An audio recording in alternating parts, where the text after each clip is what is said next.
उत्कर्ष engineers classes में आप सभी का स्वागत है। ये हमारी सॉइल मैकेनिक्स या फिर बोलें सॉइल एंड फाउंडेशन इंजीनियरिंग यानी कि मृदा एवं नींव अभियांत्रिकी की हमारी नेक्स्ट क्लास है। सॉइल एंड फाउंडेशन इंजीनियरिंग यानी कि मृदा एवं नींव अभियांत्रिकी की हमारी ये नेक्स्ट क्लास है। आपके पूरे सिलेबस में एमपी सब इंजीनियर के सिलेबस में soil mechanics as well as foundation engineering आने वाली है।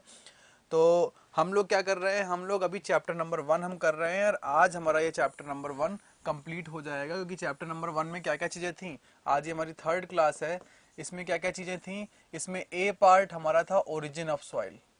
ए पार्ट क्या था हमारा, ओरिजिन ऑफ सॉइल था, जो कि हमने पहली क्लास में ही खत्म कर लिया था।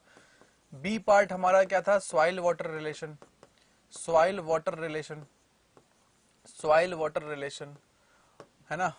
और उसके बाद एक पार्ट और था हमारा, एक पार्ट और था हमारा, कौन सा था, एक पार्ट और था हमारा सी, यूनिट वेट डिटर्मिनेशन, है ना, यूनिट वेट डिटर्मिनेशन। ये हम लोग आज कर लेंगे, छोटा सा पार्ट है। और डी पार्ट हमारा है इंडेक्स प्रॉपर्टीज। ये थोड़ा सा बड़ा पार्ट है, बट इसको भी आज मैं ऑलमोस्ट सारा करा ही दूंगा, ऑलमोस्ट इसको भी फिनिश करा दूंगा। तो कौन कौन से पार्ट हो गए, पहली क्लास में मैंने ये करा दिया था, ये शुरू करा दिया था, ये वाला करा दिया था, ये शुरू करा दिया था, और कल ये की क्लास में ये फिनिश भी हो गया था। आज हम लोगों को ये वाला करना है, यूनिट वेट डिटर्मिनेशन और इंडेक्स प्रॉपर्टीज ऑफ सॉइल। तो टोटल आपका जो चैप्टर 1 है फिजिकल प्रॉपर्टीज ऑफ सॉइल में 4 पार्ट आते हैं। अगर आप गेट की तैयारी या एसएससी जेई की तैयारी कर रहे होंगे ना, तो ये आपको 4 जो पार्ट में लिख रहा हूं, इसको चैप्टर के नाम से पढ़ाया जाता है, 1 2 3 4 ऐसे करके, ठीक है। तो लेकिन एमपी सब इंजीनियर में क्या है, ये चारों चीजें फिजिकल प्रॉपर्टीज ऑफ सॉइल में इंक्लूडेड हैं। इसके बाद जो अगला आपका पार्ट आएगा वो आएगा क्लासिफिकेशन ऑफ सॉइल डायरेक्टली। तो आप समझ सकते हैं कि शुरुआत में कितना बड़ा पार्ट आप लोग कितनी जल्दी कवर करने वाले हैं। 2 पार्ट हो चुके हैं, 2 आज कवर कर लेंगे। तो आज सबसे पहले हम लोग क्या कवर करने वाले हैं, सी पार्ट हम अपने चैप्टर 1 का कवर करने वाले हैं, इन सिटू बल्क यूनिट वेट यानी कि डेंसिटी डिटर्मिनेशन। इन सिटू का मतलब साइट पे, और बल्क यूनिट वेट का मतलब गामा, डेंसिटी भी बोल सकते हैं, रो भी बोल सकते हैं। बस डेंसिटी का मतलब हो जाता है किलोग्राम पर मीटर क्यूब में रिप्रेजेंट करना, यानी मास बाय वॉल्यूम। और जब यूनिट वेट बोलेंगे गामा, तो हम लोग न्यूटन पर मीटर क्यूब बोल देंगे, यानी कि वेट बाय वॉल्यूम। तो वेट बाय वॉल्यूम निकाले या फिर हम मास बाय वॉल्यूम निकालें, दोनों को निकालने की हमारी जो टेक्निक होती है, ये 5 टेक्निक्स अवेलेबल हैं, जैसा कि मैंने आपको कल भी बताया था। तो सबसे पहली हमारी जो टेक्निक है वो है कोर कटर मेथड।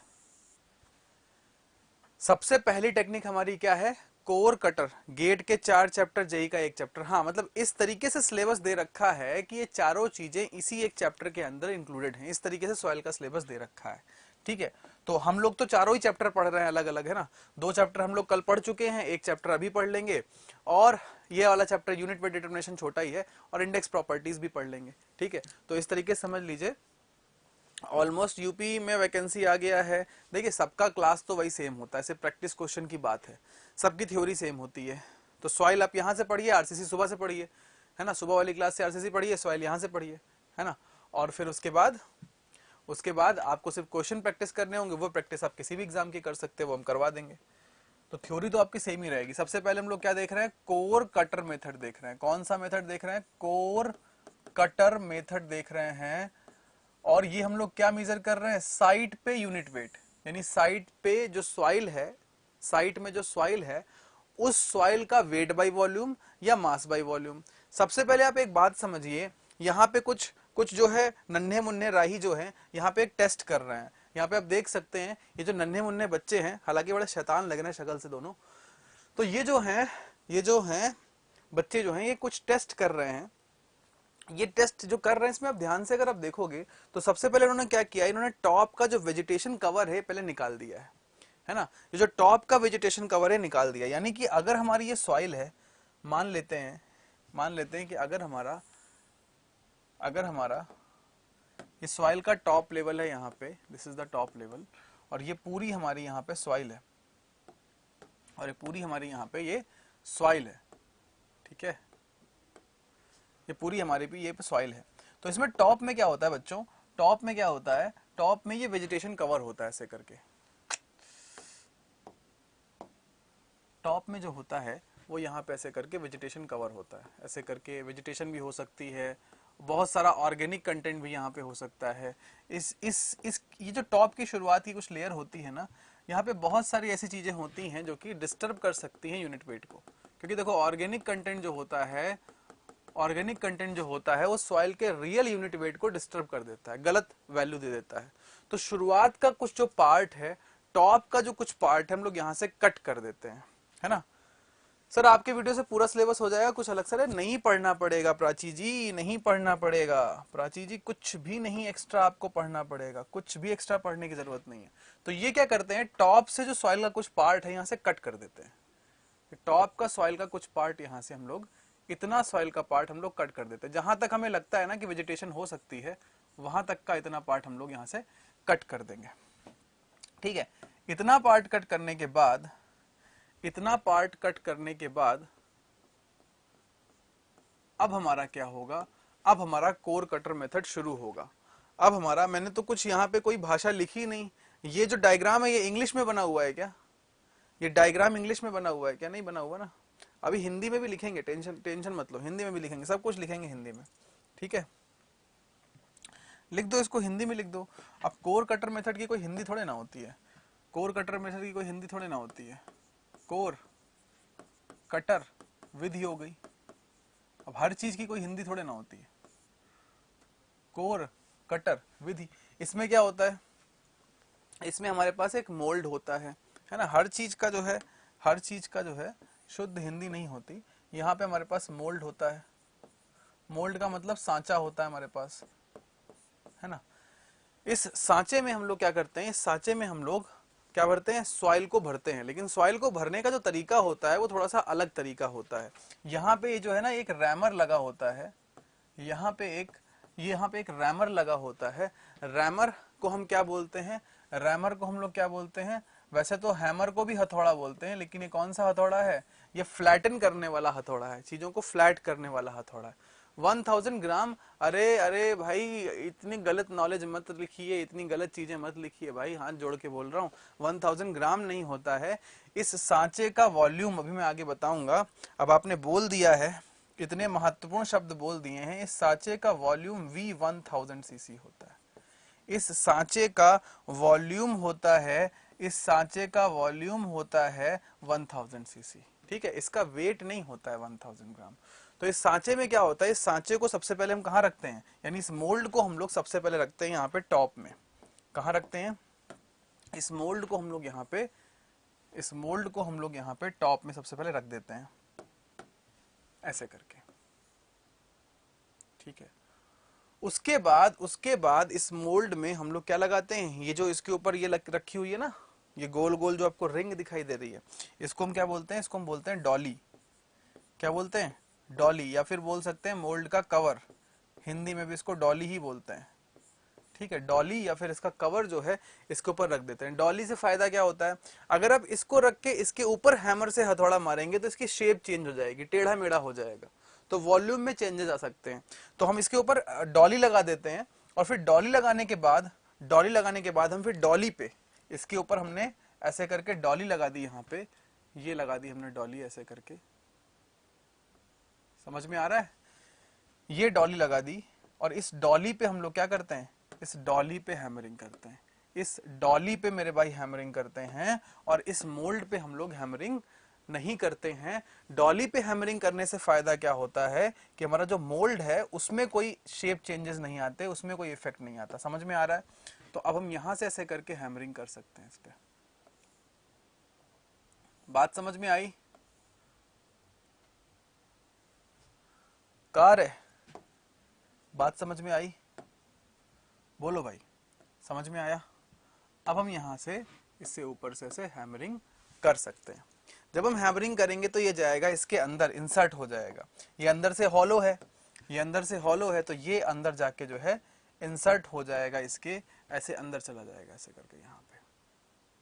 समझ में आ रहा है, ये यहाँ पे ऐसे करके अंदर चला गया। इज इट क्लियर, बोलिए भाई। ये यहाँ पे ऐसे करके अंदर चला गया, सभी को समझ में आ गया, जल्दी से बोलो।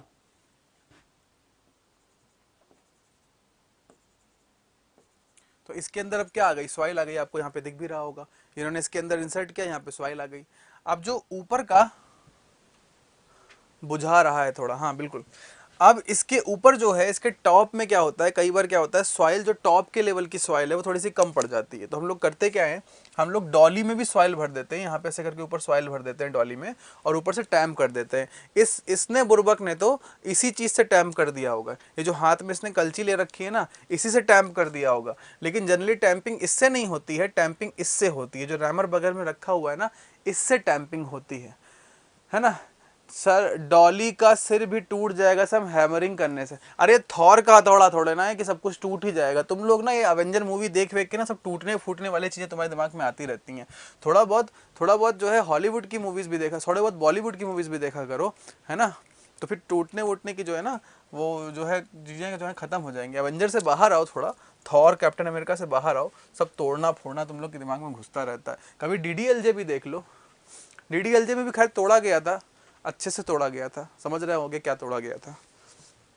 तो देखिए यहां से जो है जब इसमें सॉइल आ गई, ठीक है, तो अब क्या हो गया, इस सॉइल का वॉल्यूम कितना हो गया, मुझे बताओ इस सॉइल का वॉल्यूम कितना हो गया। इसके अंदर जो सॉइल आ गई इसका वॉल्यूम कितना हो गया, इसको हमने ऊपर से रख के टैंप कर दिया, तो टॉप से लेके बॉटम तक इसमें सॉइल भर गई, तो इसका वॉल्यूम कितना हो गया, इसका वॉल्यूम हो गया 1000 सीसी, यस और नो। यहाँ पे जो इसके अंदर सॉइल भरी हुई है, इसके अंदर जो हमारी सॉइल फील्ड है, यहाँ पे इस जगह पे जो सॉइल फील्ड है, इसका वॉल्यूम कितना हो गया, इसका वॉल्यूम हो गया हमारा, इस सॉइल का वॉल्यूम हमारा हो गया 1000 सीसी, है ना। समझ में आ गया, क्योंकि जो हमारा मोल्ड था उसका वॉल्यूम था 1000 सीसी, तो सॉइल का भी वॉल्यूम आ गया। अब देखिए, अब बहुत सिंपल सा तरीका है, अब बहुत सिंपल सा तरीका है। मान लीजिए मैंने इस एम्प्टी मोल्ड को, जो खाली मोल्ड है, इसका वेट मैंने ले लिया था पहले ही, इसका मैंने वेट पहले ही ले लिया था, इसका वेट मैंने पहले ले लिया था, मान लो इसका वेट आ गया था W1, ठीक। सर आपका कंटेंट ज़बरदस्त है, सर आपका कंटेंट ज़बरदस्त है, सर आपका कंटेंट ज़बरदस्त है, सर आपका कंटेंट ज़बरदस्त है। हे भगवान, मतलब ये इसका टेप अटक गया है, ये लूप में फंस चुका है, ये लूप लपेटा हो चुका है।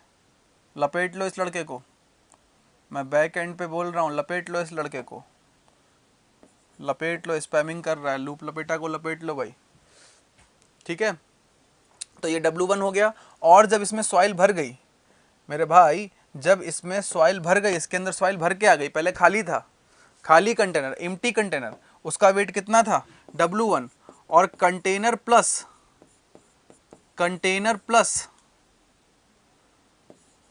एम्प्टी मोल्ड, क्या हो रहा है, बिगड़ जा भाई, एम्प्टी मोल्ड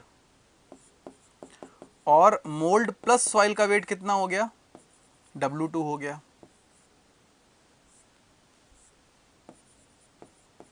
एम्प्टी मोल्ड को कुछ बच्चे बोलेंगे सर हिंदी में लिख दो, तो लिख देता हूँ बच्चों, हिंदी में भी लिख देता हूँ, खाली सांचा। एम्प्टी का मतलब खाली, कुछ लोगों को खुशी मिलती है ये देखने में, तो ठीक है लिख देते हैं, अच्छी बात है यार, हिंदी भी होनी चाहिए, मातृभाषा है हमारी।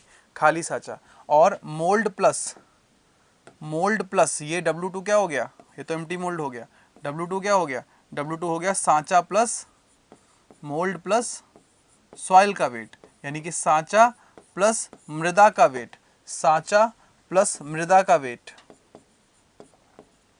सांचा प्लस मृदा का जो भार है वो क्या हो गया, वो हो गया WT, है ना, W2 हो गया। तो इससे हमारा जो यूनिट वेट है गामा, वो कितना निकल जाएगा, इससे हमारा यूनिट वेट बहुत आसानी से निकल जाएगा मेरे भाई। इससे हमारा यूनिट वेट, यहाँ तो जगह है नहीं, यहीं लिख देते हैं, यहाँ पे लिख देते हैं कि इससे जो हमारा यूनिट वेट गामा निकल आएगा, जिसको हम बल्क यूनिट वेट भी बोलते हैं, गामा T। डॉली का वॉल्यूम ऑन वेट कितना है, डॉली से पूछो कहाँ गई।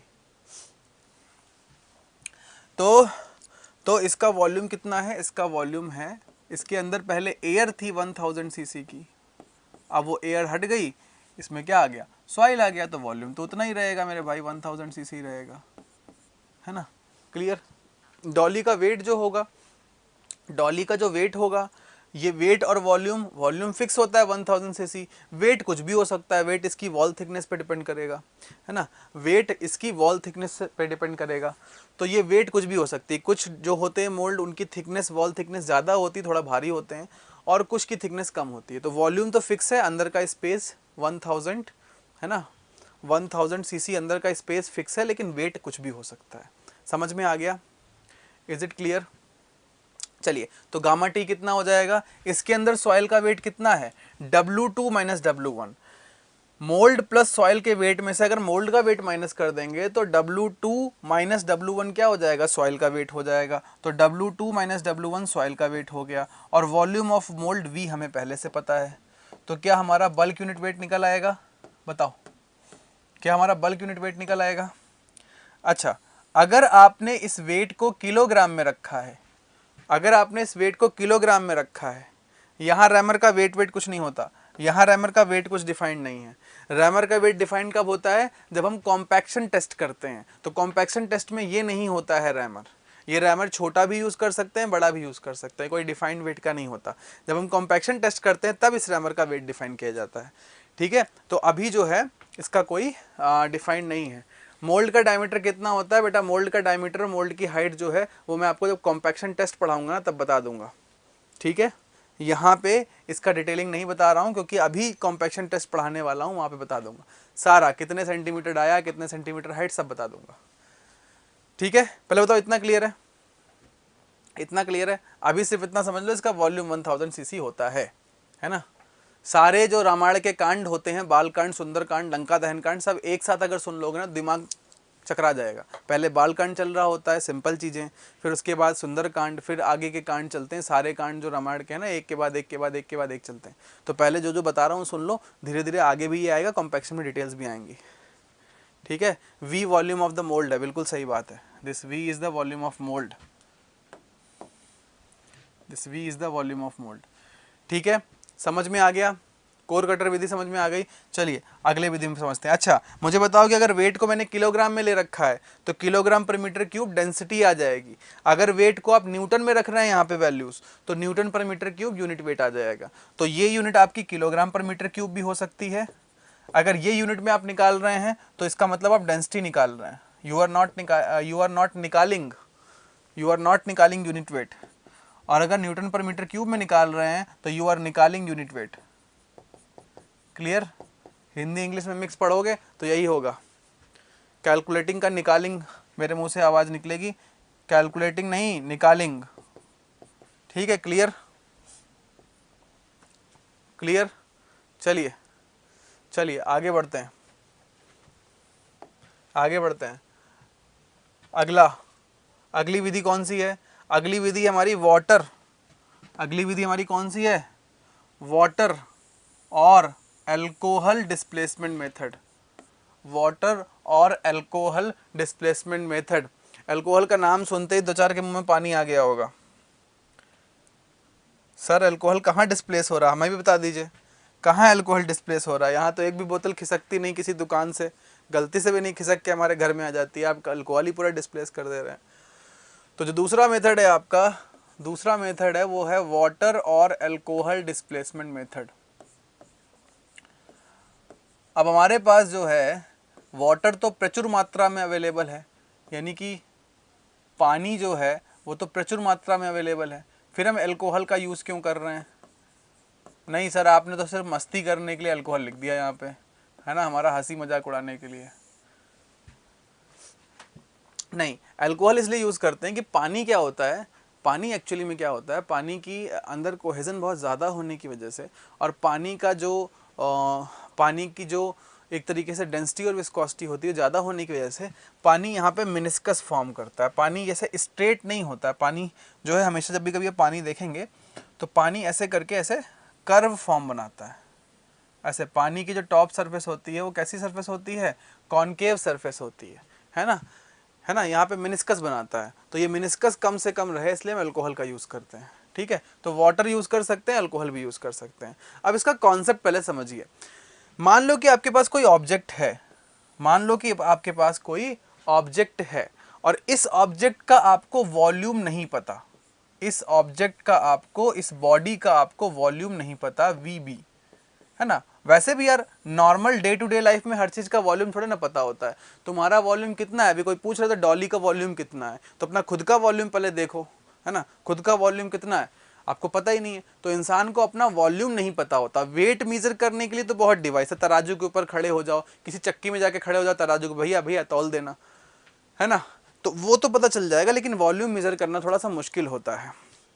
सर कल की क्लास का पीडीएफ नहीं मिला। तुम लोग ना ज़बरदस्ती जो है बस बोलते रहते हो, सर ये नहीं हुआ वो नहीं हुआ। अरे एक बार टेलीग्राम ग्रुप में जाके देख लिया करो यार। अभी मैं देख के आया हूँ, अभी थोड़ी देर पहले मैं देख के आया हूँ, दोनों क्लास का पीडीएफ आ चुका है। तुम लोग को सिंपल सा काम करना है। देखो मैं मोबाइल खोल खोल के दिखाता रहता हूँ, रोज़ जो है क्लास में मोबाइल खोल के दिखाता हूँ। देखो ये है मेरा मोबाइल। अब कौन सी कंपनी का मत पूछना, सस्ता वाला मोबाइल है, ठीक है। अब ये जो मोबाइल है इसमें मैंने टेलीग्राम खोल लिया, ठीक है। आप सभी को यहाँ दिख रहा होगा मैं टेलीग्राम खोल रखा है, ठीक है। अब टेलीग्राम में मैं जा रहा हूँ अपने चैनल पे, उत्कर्ष इंजीनियर्स क्लासेस के चैनल पे मैं चला गया, उत्कर्ष इंजीनियर क्लासेस के मैं चैनल पे चला गया। अब इस चैनल में यहाँ पे टॉप में जहाँ पे चैनल का नाम आ रहा है वहाँ पे आप एक बार टच कर लें, ये आपका चैनल खुल गया है। चैनल खुलने के बाद आप यहाँ पे नीचे फाइल्स ऑप्शन आ रहा है, इस जगह पे मीडिया फाइल्स एंड लिंक्स, नीचे की तरफ यहाँ पे मीडिया फाइल्स एंड लिंक्स का ऑप्शन आ रहा है। तो यहाँ पे जब मैं फाइल्स टच करूँगा ना, तो फाइल्स टच करने के बाद यहाँ ऊपर आपको सर्च का ऑप्शन नहीं आ रहा होगा। लेकिन जैसे ही मैं इसको स्लाइड करूंगा ऊपर की ओर, थोड़ा सा मैं स्लाइड करूंगा ऐसे ऊपर की ओर, तो मुझे यहाँ पे सर्च का ऑप्शन दिख जाएगा। थोड़ा सा मैं इसको अगर स्लाइड करूंगा ऊपर की ओर तो मुझे सर्च का ऑप्शन दिख जाएगा। अब जैसे ही मुझे सर्च का ऑप्शन दिखेगा मैं MPPEB नाम से सर्च कर लूंगा।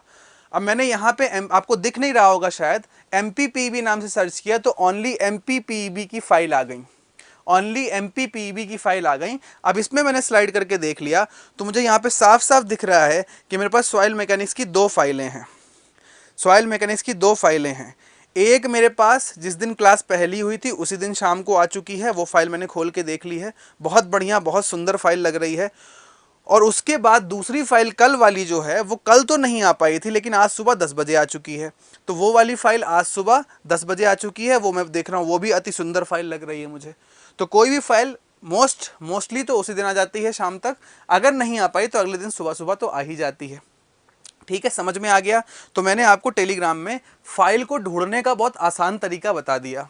फाइल को ढूंढने का आसान तरीका क्या है कि आप चैनल में टॉप में टच करें, नीचे 3 ऑप्शन है, फाइल्स में जाएं, फाइल्स में जाने के बाद थोड़ा सा स्लाइड करें और यहाँ सर्च आ जाता है, ऊपर ही सर्च आ जाता है, वहाँ पे आप MPPEB सर्च कर लें अगर MPPEB की फाइल करनी है। अच्छा, कुछ लोगों को RCC की फाइल चाहिए होती है, तो RCC मैंने जैसे ही डाला सारी प्रबलित सीमेंट कॉन्क्रीट की क्लास आ गई, DDA JEE में चलने वाली या फिर सुबह थ्योरी चलने वाली सारी फाइल आ गई RCC की। तो इस प्रकार से आप सर्च कर सकते हैं टेलीग्राम चैनल में, ठीक है। थोड़ा सा मैंने इसके लिए तो एक वीडियो भी बना सकते थे लेकिन नहीं बनाया, यहीं पे बता दिया, ठीक है।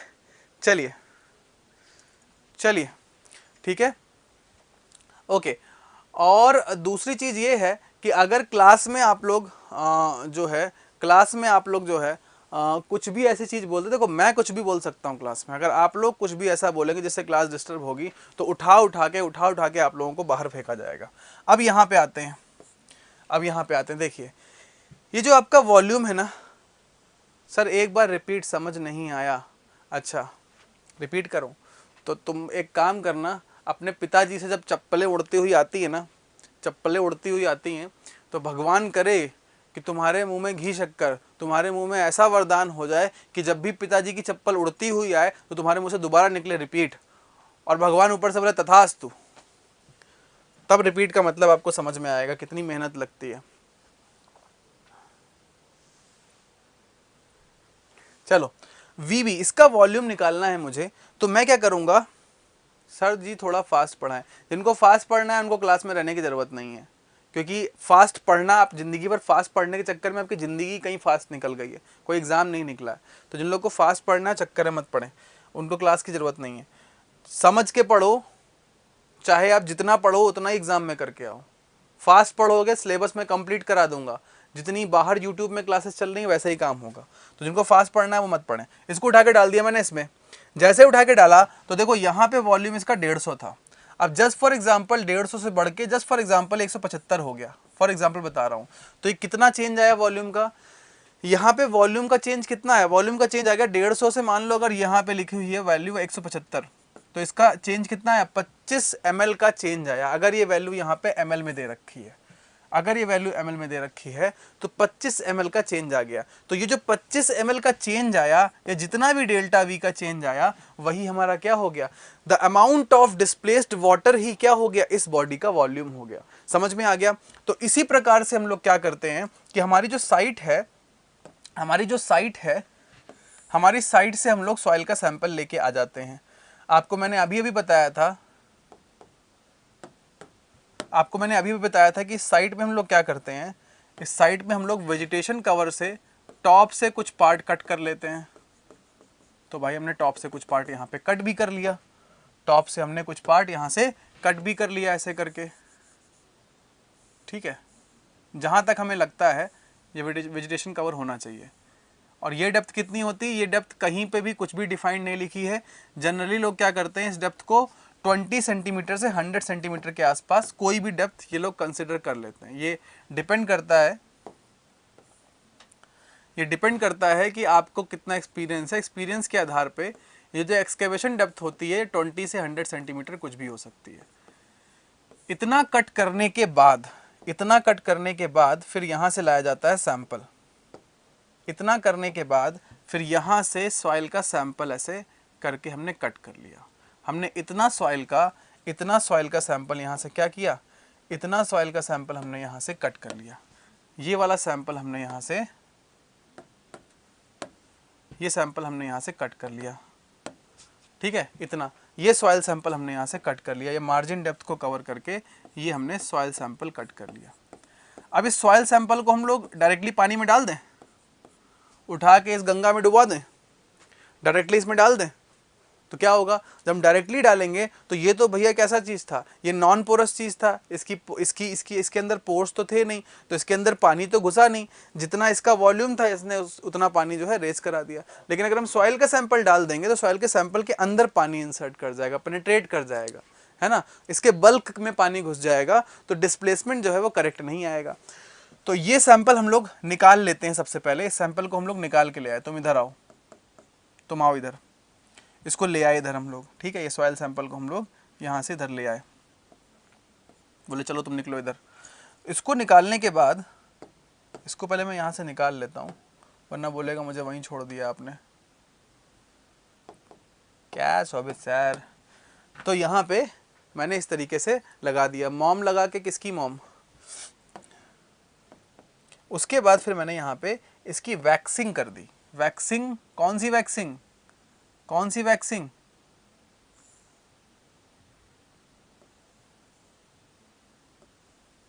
ऐसे करके इस पे हमने वैक्स की लेयर लगा दी।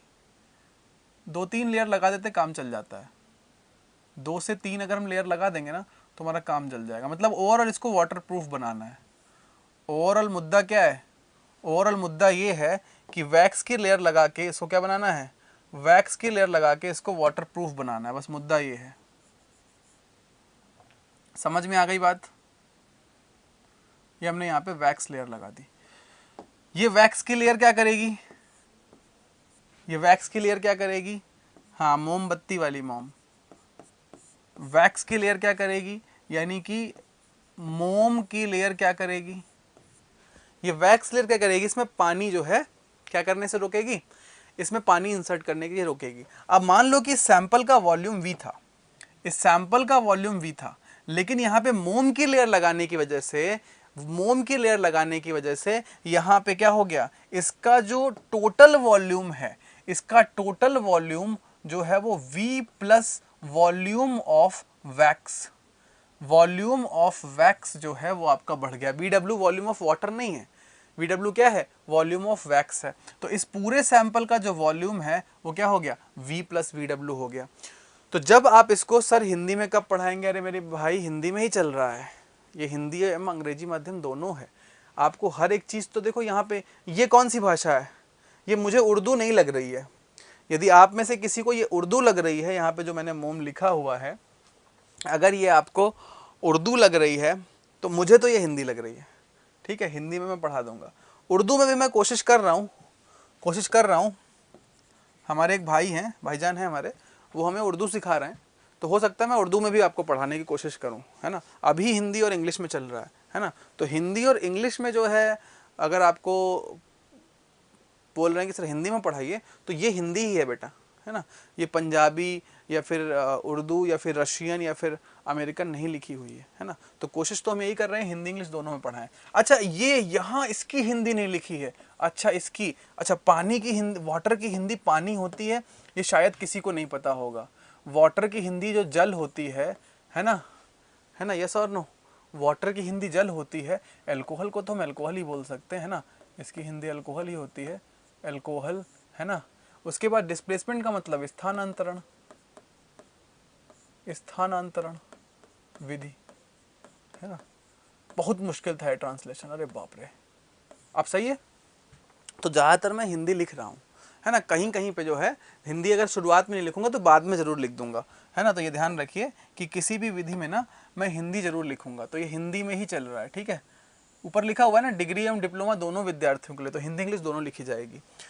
तो ये जो टोटल सैंपल का वॉल्यूम है वो V प्लस VW हो गया। इसको मैंने पानी में डाला तो जो change in volume delta V आएगा, ध्यान से देखिए, चेंज इन वॉल्यूम जो डेल्टा V आएगा वो V प्लस VW होगा। यानी कि मेरे कहने का मतलब ये है कि जो change in volume delta V आया वो सैंपल का वॉल्यूम V प्लस, सैंपल का वॉल्यूम V प्लस क्या हो जाएगा, वॉल्यूम ऑफ वैक्स हो जाएगा, वॉल्यूम ऑफ वैक्स हो जाएगा, ठीक है। तो यहां से हमारा सैंपल का वॉल्यूम कितना हो जाएगा, सैंपल का वॉल्यूम हो जाएगा चेंज इन वाटर का वॉल्यूम, चेंज इन वाटर का volume minus volume of wax. अच्छा वॉल्यूम ऑफ वैक्स हम लोग कैसे बता सकते हैं, वॉल्यूम ऑफ वैक्स कैसे बता सकते हैं, इस सॉइल के सैंपल को हमने, इस सॉइल को सैंपल को हमने एक पिघले हुए मोम यानी मॉल्टन वैक्स के हमने कंटेनर में डाला, कंटेनर में डालने के बाद हमने निकाल लिया, कंटेनर में डालने के बाद हमने निकाल लिया, तो उस कंटेनर में कुछ वेट कम हो गया होगा। कंटेनर में क्या था, मान लो 100 किलोग्राम कंटेनर का वेट था, मोम प्लस कंटेनर का वेट क्या था, मॉल्टन वैक्स और कंटेनर का वेट 100 किलोग्राम था।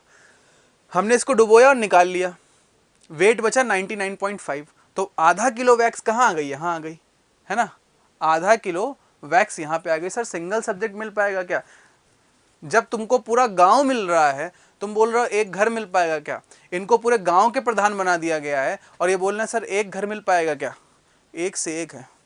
आदिवासी कल्चर, यार तुमने नाम तो बड़ा अच्छा रखा, बड़ा सपोर्टिव नाम रखा है आदिवासी कल्चर, है ना, और क्वेश्चन आप सिंगल सब्जेक्ट वाला पूछ रहे हो। हाँ थोड़ा जो है आप प्लीज, क्लास टाइम क्या, क्लास टाइम 2:30 बजे, यार ये आपस में आंसर दे दिया करो, ठीक है। तो इसका मतलब ये है, इसका मतलब ये है कि हमें ये पता है कि यहाँ पे वैक्स जो लग रखा है उसका वेट क्या है, यहाँ पे जो वैक्स लगा हुआ है उसका वेट क्या है, वो तो क्या है, वेट तो हमें पता है ना। जिस कंटेनर में मॉल्टन वैक्स रखा था उसमें मैं डुबोया, निकाल दिया, जितना वेट कम हुआ वो वैक्स का यहाँ पे वेट है। तो वैक्स का अगर हमें वेट पता है तो हम आसानी से सैंपल का वॉल्यूम कितना निकाल सकते हैं, आसानी से हमें यहाँ पे सैंपल का वॉल्यूम मिल जाएगा। वो कितना मिल जाएगा, सैंपल का वॉल्यूम मिल जाएगा V cross is equal to delta V change in water volume minus wax का वेट हमें मिल जाएगा, कितना वेट ऑफ वैक्स सॉइल से चिपका हुआ है, divide by gamma of wax, unit weight of wax, है ना। तो ये हमारा सैंपल का वॉल्यूम मिल जाएगा, है ना। सो इग्नोरिंग ऑल द फालतू types of comments we are now continuing our class with the full speed. तो ये हो गया वॉल्यूम ऑफ सैंपल। अब इसके बाद यूनिट वेट गामा टी अगर हम लोग निकालेंगे तो वेट ऑफ सैंपल हम लोग पहले ही मेजर कर लेंगे। वेट ऑफ सैंपल कब मेजर कर लेंगे हम लोग, जब हम इस सॉइल सैंपल को निकाल के लेके आएंगे पहले ही मेजर कर लेंगे। तो weight of sample W upon volume of sample V हमने यहाँ से निकाल लिया, तो ये आ गया हमारा बल्क यूनिट वेट। क्लियर, आ गया हमारा बल्क यूनिट वेट। तो आपके पास अगर कोर कटर अवेलेबल नहीं है, कोर कटर अगर अवेलेबल नहीं है तो ऑब्वियस सी बात है, कोर कटर अगर आपके अवेलेबल नहीं है तो ऑब्वियस सी बात है आप इस मेथड से यानी वाटर डिस्प्लेसमेंट मेथड से आप बल्क यूनिट वेट निकाल सकते हो। सभी को क्लियर है, सभी को क्लियर है, बोलिए सभी को क्लियर। दूसरा मेथड क्लियर हो गया होगा। चलिए अगला मेथड की बात करते हैं। अगला मेथड आपका कौन सा है, अगला मेथड जो है आपका नंबर 3, जो सब्जेक्ट चल रहा है वो पढ़ लो। अगला मेथड है आपका सैंड रिप्लेसमेंट मेथड। अगला मेथड कौन सा है, सैंड रिप्लेसमेंट मेथड। तीसरा जो हमारा मेथड है ये है आपका सैंड रिप्लेसमेंट मेथड। इसको हम क्या बोलते हैं? नंबर 3 सैंड, यानी कि सैंड का मतलब रेत, रिप्लेसमेंट का मतलब, रिप्लेसमेंट का मतलब जल्दी बताओ। सैंड रिप्लेसमेंट मेथड, रिप्लेसमेंट का मतलब जल्दी बताओ हिंदी वाले, रिप्लेसमेंट को हिंदी में हम क्या बोलेंगे जल्दी बताओ। सर जी कंटिन्यू इसी पर सब्जेक्ट वाइज सब्जेक्ट आ जाएंगे। हाँ जी आ जाएंगे सब्जेक्ट वाइज। सैंड का मतलब रेत और रिप्लेसमेंट का मतलब किसी चीज को हम रिप्लेस कर रहे हैं तो इसको हम बदल रहे हैं, है ना। Sir S Ramamrutham is good for preparing. ये फालतू क्वेश्चन ये सब मत पूछो। फील्ड है कि सारे टेस्ट अभी फील्ड टेस्ट ही चल रहे हैं। सारे टेस्ट जो हैं वो आपकी फील्ड की डेंसिटी निकालने के लिए ही चल रहे हैं। अब वो फील्ड की डेंसिटी लैब में लाके निकाली जाए या फील्ड में निकाली जाए उससे कोई मतलब नहीं है। टेस्ट जो आ रहा है वो आपका फील्ड का ही टेस्ट है। जो यूनिट वेट आ रहा है वो फील्ड का ही आ रहा है। यूनिट वेट आपकी फील्ड की सॉइल का ही आ रहा है, इन सिटू यूनिट वेट ही आ रहा है। अब उसको आप लैब में लाके करें या फील्ड में लाके करें उससे कोई मतलब नहीं है। ठीक है, क्लियर। चलिए, तो ये हो गई हमारी रेत विस्थापन विधि। ठीक है, कई सारे स्टूडेंट ने कमेंट भी किया है कि रिप्लेसमेंट का मतलब क्या होता है? विस्थापन। तो रेत विस्थापन विधि क्या होती है? स्थानांतरण नहीं, स्थानांतरण तो हमारा ट्रांसलेशन होता है, स्थान चेंज कर देना, ट्रांसलेशन हो गया, डिस्प्लेसमेंट हो गया स्थानांतरण। विस्थापन का मतलब हमने जो है इसको रिप्लेस कर दिया। तो देखिए सर थिन पॉलीथीन या टेप से कवर कर सकते हैं क्या? थिन पॉलीथीन शीट या टेप से कवर कर दोगे उसके अंदर एयर भर जाएगी, और एयर अगर उसके अंदर भर गई है तो वैक्यूम करके भरो, और अगर उसके अंदर एयर भर गई तो एयर का वॉल्यूम भी काउंट हो जाएगा सैंपल के वॉल्यूम में। इसलिए थिन पॉलीथीन टेप से या टेप से नहीं कर सकते, टेप के अंदर भी कई बार एयर भर जाती है। ठीक है, अब देखिए ये हमारे पास एक पूरा अरेंजमेंट है। इसमें अंदर क्या भरी हुई है? इसमें अंदर यहाँ पे आपको दिख रहा होगा सैंड भरी हुई है, यहाँ से लेके यहाँ तक आपकी सैंड भरी हुई है। ठीक है, तो ये आपका कहलाता है सैंड पोरिंग सिलेंडर। ये जो आपका सिलेंडर यहाँ पे बना हुआ है, दिस सिलेंडर इज कॉल्ड, ये जो सिलेंडर यहाँ पे बना हुआ है this cylinder is called sand pouring cylinder. I think ये आपको समझ में आ रहा होगा। अब इसके बाद ये सैंड पोरिंग सिलेंडर में यहाँ से ऐसे करके होल होता है, ऐसे करके यहाँ पे होल होता है इस तरीके से, और यहाँ से आप सैंड नीचे की तरफ निकाल सकते हैं। यहाँ पे एक स्टॉपर लगा हुआ है, ये स्टॉपर जैसे ही आप खोलेंगे ये वाला स्टॉपर, यहाँ से सैंड निकलने लगेगी, इस वाले कंटेनर से सैंड निकलने लगेगी। ये पुश ऑन लिड है, ये पुश ऑन लिड तभी खुलती है जब यहाँ की सैंड खत्म हो जाए, दोबारा भरनी हो। ठीक है, इतना क्लियर है आप सभी को? इतना क्लियर है? क्वेश्चन के लिए कौन सी बुक लें? जब मैं समझा रहा हूँ तो कोई क्वेश्चन नहीं पूछना, किसी भी क्वेश्चन का आंसर नहीं मिलेगा अगर मैं समझा रहा हूँ तब आपने कमेंट किया। बार बार क्वेश्चन मार्क करोगे, बार बार क्वेश्चन रिपीट करोगे, मैं कोई आंसर नहीं दूंगा। जब मैं कोई चीज़ समझाने के बाद पूछूँ एनी क्वेश्चन एनी थिंग, तब आपको पूछना है। बाकी टाइम जब मैं समझा रहा हूँ तो पूछूंगा समझ में आया यस और नो, तो वाई कमेंट करना है यस में या फिर यस कमेंट करना है, और अगर समझ में नहीं आया तो एन कमेंट करना है या फिर नो करना है। समझाते समय कोई भी कमेंट नहीं करना आपको, अदरवाइज मैं आंसर नहीं दूंगा। 50 बार क्वेश्चन मार्क करते रहो। ठीक है, या तो क्लास में समझ लो या तो आप मुझसे बातें कर लो, एक ही चीज हो सकती है। तो ये कोनिकल पार्ट जो है यहाँ से क्या होता रहता है, आपका सैंड जो है नीचे की तरफ, आप इसको जैसे ही स्टॉपर को खोलोगे नीचे की तरफ आता जाएगा। ठीक है, अब हम सबसे पहले क्या करते हैं, सबसे पहले हम क्या करते हैं कि यहाँ पे ग्रेजुएशन मार्क्स नहीं दिखाए, मैं मार्क्स दिखा देता हूँ। यहाँ पे सैंड का वॉल्यूम पता करने के लिए कितना कितना वॉल्यूम सैंड भरा हुआ है ऐसे करके मार्किंग भी बनी होती है सैंड का वॉल्यूम पता करने के लिए। तो हम करते क्या है, सबसे पहले इसको फ्लैट सरफेस पे रखते हैं। कहाँ पे रखते हैं? सबसे पहले हम इसको लेवल सरफेस पे रखते हैं। कहाँ पे रखते हैं? लेवल सरफेस पे इसको हम लोग रख लेते हैं। इसको हम लोग लेवल सरफेस पे यहाँ पे रख लेते हैं। इस लेवल सरफेस पे रखने से फायदा क्या होता है कि जो कोन में जितना सैंड आता है वो वॉल्यूम निकल जाता है। तो मान लो इनिशियली ये जस्ट फॉर एग्जांपल किसी एक लेवल पे था और मैंने इसको ओपन कर दिया, अब ये आ गया इस वाले लेवल पे, मान लो यहां से आपका 2 लेवल नीचे आ गया।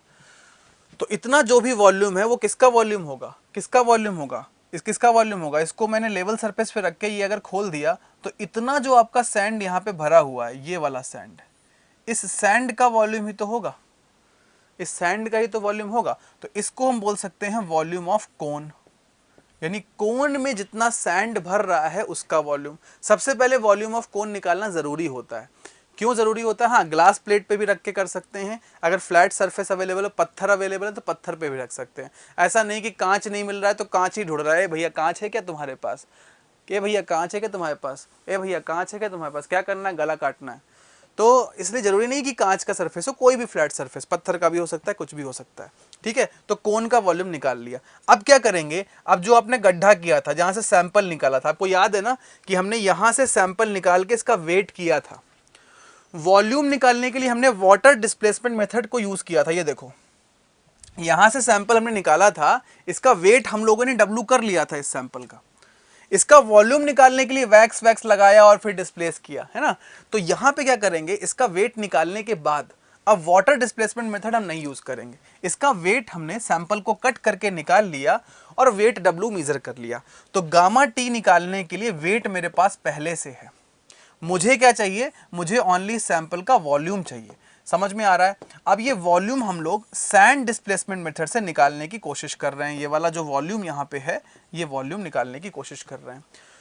तो क्या करेंगे, हाँ, तो अब क्या करेंगे, अब हम क्या करेंगे, अब हमारा देखो इस लेवल पे सैंड बचा हुआ था, इस वाले, ये 2 लेवल तो नीचे चला ही गया था। अब इस लेवल पे हमारा सैंड बचा हुआ था, थोड़ा सा नीचे कर देते हैं इसको, ये वाले लेवल पे, इस वाले लेवल पे हमारा सैंड बचा हुआ है। 2 लेवल नीचे हमारा जा चुका है, क्योंकि ये वाला सैंड जो यहाँ कलेक्ट हुआ था ये वेस्ट हो गया। ठीक है, अब हमने इसका स्टॉपर बंद किया, फिर से उसको उठाया। स्टॉपर बंद करने के बाद ऐसा नहीं कि खुला खुला उठा दिया, इसका स्टॉपर बंद किया, इसको उठाया, तो ये वाला सैंड जो निकल गया था वो तो गया, वो तो खत्म हो गया, नीचे से चला जाएगा वो। अब इसको हमने उठा के यहाँ करके फिर से स्टॉपर ऑन कर दिया। अब धीरे धीरे भर रहा है, धीरे धीरे भरते भरते भरते भरते कहाँ तक भर जाएगा, धीरे धीरे भरते भरते ये पूरा ऐसे भरते भरते यहाँ तक टॉप तक भर जाएगा। यस और नो, जल्दी बताओ, यस और नो, बोलिए, यस और नो, बोलिए। ये यहाँ पे भरते भरते पूरा ये टॉप तक भर जाएगा ऐसे करके, समझ पा रहे हैं? ये पूरा आपका टॉप तक भर जाएगा। जब ये टॉप तक भर जाएगा तो इसमें कौन कौन सा वॉल्यूम होगा, देखो अगर मैं यहाँ से एक स्ट्रेट लाइन जोड़ूं तो एक तो इसमें ये सैंपल का वॉल्यूम होगा, एक तो ये इसमें सैंपल का वॉल्यूम होगा, यस और नो। सैंपल के वॉल्यूम को हम वी बोलते हैं, है ना। प्लस इसमें ये कोन भी भर जाएगा ऊपर तक, तभी तो यहाँ से सैंड निकलनी रुकेगी जब ये कोन भी भर जाएगा। तो प्लस कितना भर जाएगा, ये कोन भी भर जाएगा तो वी कोन भी आ जाएगा। तो यहाँ से अगर मान लो ये इतना डाउन हो गया, 1 2 3 4 5 6, मान लो यहाँ से 1 2 3 4 डाउन होके यहाँ आ गया, इस जगह पे, इस लेवल से डाउन होके इस लेवल पे आ गया, तो ये जो डेल्टा वी है, ये डेल्टा वी कितना है, यहाँ पे तो आपको लिखा रहेगा 1500 ml, 1400 ml, 1300 ml, 1200 ml। तो ये अगर मान लो इतना नीचे आ गया, जस्ट फॉर एग्जांपल 500 ml नीचे आ गया, तो ये जो सैंड यहाँ से निकली है उसने कितना को भरा है, एक तो सैंपल के वॉल्यूम को भरा है प्लस कोन के वॉल्यूम को भरा है। तो यहाँ से हमारा फॉर्मूला बन जाएगा डेल्टा वी, यानी जो सैंड यहाँ से नीचे आई है is equal to volume of sample plus volume of cone. तो यहां से वॉल्यूम ऑफ सैंपल कितना निकल आएगा, जो सैंड यहां से ड्रॉप हुई है, माइनस वॉल्यूम ऑफ कोन। अच्छा, वॉल्यूम ऑफ कोन आपको पहले से पता था? हाँ, यहां पे वॉल्यूम ऑफ कोन हमको पहले से पता चल गया था। तो ये वॉल्यूम ऑफ कोन इसीलिए पहले निकाल लेते हैं क्योंकि बाद में आपको ये टोटल जो ड्रॉप हुआ है उसमें इतना माइनस करना पड़ेगा, क्योंकि हमें सिर्फ वॉल्यूम ऑफ सैंपल चाहिए था। और ये वॉल्यूम ऑफ सैंपल जैसे ही आ गया हमने यहाँ पुट कर दिया, हमें क्या मिल गई, यूनिट वेट मिल गया, डेंसिटी मिल गया। अगर वेट को किलोग्राम में रखा था तो किलोग्राम पर मीटर क्यूब डेंसिटी आ गई। अगर वेट को न्यूटन में रखा गया था, न्यूटन में मेजर हुआ था, तो न्यूटन पर मीटर क्यूब यूनिट वेट आ गया। समझ में आ गया? क्या आप सभी को सैंड रिप्लेसमेंट मेथड समझ में आ गया? यहां सैंपल को निकाल के उस जगह को किससे रिप्लेस कर देते हैं, उस प्लेस को रिप्लेस कर देते हैं सैंड से। Got it? समझ में आ गया? अच्छा, बिल्कुल सच बताना, आज से पहले सॉइल मैकेनिक्स में सिर्फ इसकी थ्योरी पढ़ी थी, कुछ समझ में आया था, दिमाग में कुछ घुसा था? सच में बताना, है ना?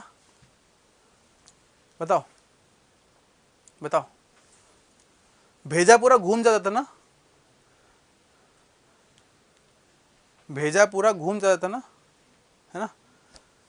So don't rotate your brain, don't rotate your brain, just concentrate on the class and clear your brain, clear your concepts and don't rotate your brain.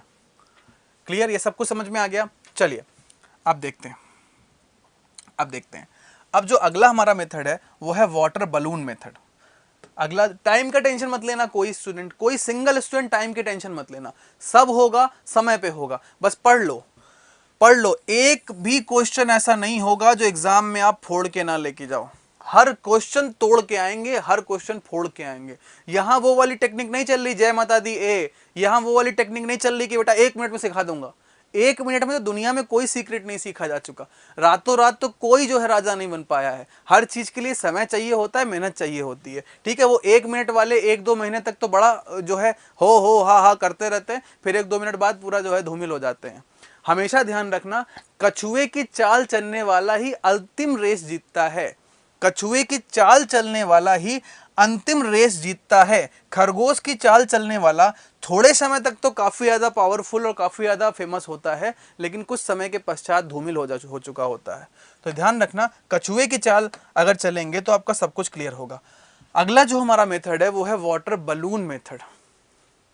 अभी तक किसी को कोई डाउट है तो पूछ लो, अभी तक किसी को कोई डाउट है तो पूछ लो, क्योंकि अब मैं आगे बढ़ रहा हूं वाटर बलून मेथड में। अच्छा, वाटर बलून मेथड को हिंदी में क्या बोलेंगे सर? बहुत टफ है सर इसकी हिंदी। अरे बाप रे, अरे बाबा, इसकी हिंदी क्या होगी? तो इसकी हिंदी होगी बेटा जल गुब्बारा। जल का हम बना देते हैं गुब्बारा। सच में यही होती है बेटा। सर आप बेवकूफ़ बना, नहीं नहीं यही होती है, अरे यही होती है, तुम्हें बनाने की ज़रूरत नहीं है भाई, यही होती है ना, है ना। ये राजू अब तो मेरे सपने में भी आ रही सॉइल। हाँ बिल्कुल सही बात है। तो ये क्लियर है आप सभी को। इसके पहले का अब ये देखिए, वाटर बलून जो विधि होती है उसमें ये जो देखो, ये जो पैकेट रखा हुआ है ना, ज़्यादा दिमाग लगाने की ज़रूरत नहीं है, ये गुब्बारे ही हैं, ये आपके बैलून ही हैं, ये गुब्बारे ही हैं, ठीक है। और ये अच्छी क्वालिटी वाले गुब्बारे होते हैं, अच्छी क्वालिटी वाले गुब्बारे होते हैं। इसमें आप कितना भी पानी भरोगे ना ये फटेंगे नहीं, ये अच्छी क्वालिटी वाले होंगे। तो क्या होगा, अब इसकी पहले विधि समझो, अब इसकी पहले विधि समझो, विधि समझो, अब इसकी पहले विधि समझो। विधि ये है कि देखो, ये जो हमने यहाँ से सैंपल इतना कट किया था, कहाँ से सैंपल कट किया था सर जी बता दीजिए? तो बता देते हैं भाई, सैंपल आपने यहाँ से कट कर रखा था। कहाँ से? सैंपल आपने ये इस जगह से ऐसे करके कट कर रखा था, ऐसे करके। इसको थोड़ा चौकोर बना देता हूँ मैं, ऐसे अच्छा नहीं लग रहा है, इसको चौकोर बना देता हूँ मैं ऐसे करके, ठीक है। तो इतना सैंपल हम लोगों ने कट कर रखा था, ठीक है। समझ में आ रहा है मेरे भाई? इतना सैंपल जो है हम लोगों ने, ये सैंपल पूरा यहाँ से कट कर रखा है, मान लो ये हमारा सैंपल है पूरा, हमने यहाँ से कट कर रखा है, ठीक है। सब कलरफुल हो गया, सब कलरमय हो गया। यहाँ से इतना सैंपल हम लोगों ने कट कर रखा था, ठीक है। तो सबसे पहले हमने क्या किया, सबसे पहले हमने क्या किया कि हमने यहाँ पे गुब्बारा रखा। उस गुब्बारे को फंसाना पड़ेगा भाई, जब भी कभी आप गुब्बारा फुलाते हो तो चारों तरफ से पकड़ते हो ना, तो उस गुब्बारा को हमें फंसाना पड़ेगा। उसके लिए ये हमारी प्लेट्स लग रखी हैं, जो बेस प्लेट हैं। क्या हो रहा है? ये जो बेस प्लेट्स हैं ये उसी गुब्बारे को रख क्या करने के लिए, होल्ड करने के लिए रखती हैं। तो दिख नहीं रहा क्लियर? अरे इतना हमने सॉइल का सैंपल निकाला, उसके बाद फिर जो है हमने अपने गुब्बारे को, हमने किसको, हमने अपने गुब्बारे को यहाँ पे लगा दिया। देखो हमने अपने गुब्बारे को कुछ इस तरीके से, कुछ इस तरीके से यहाँ पे लगा दिया, है ना, ऐसे करके यहाँ पे रख दिया। यहाँ पे इसको हमने पकड़ के रखा गुब्बारे को ताकि निकल ना जाए, यहाँ पे हमने गुब्बारे को ऐसे पकड़ के रखा ताकि निकल ना जाए।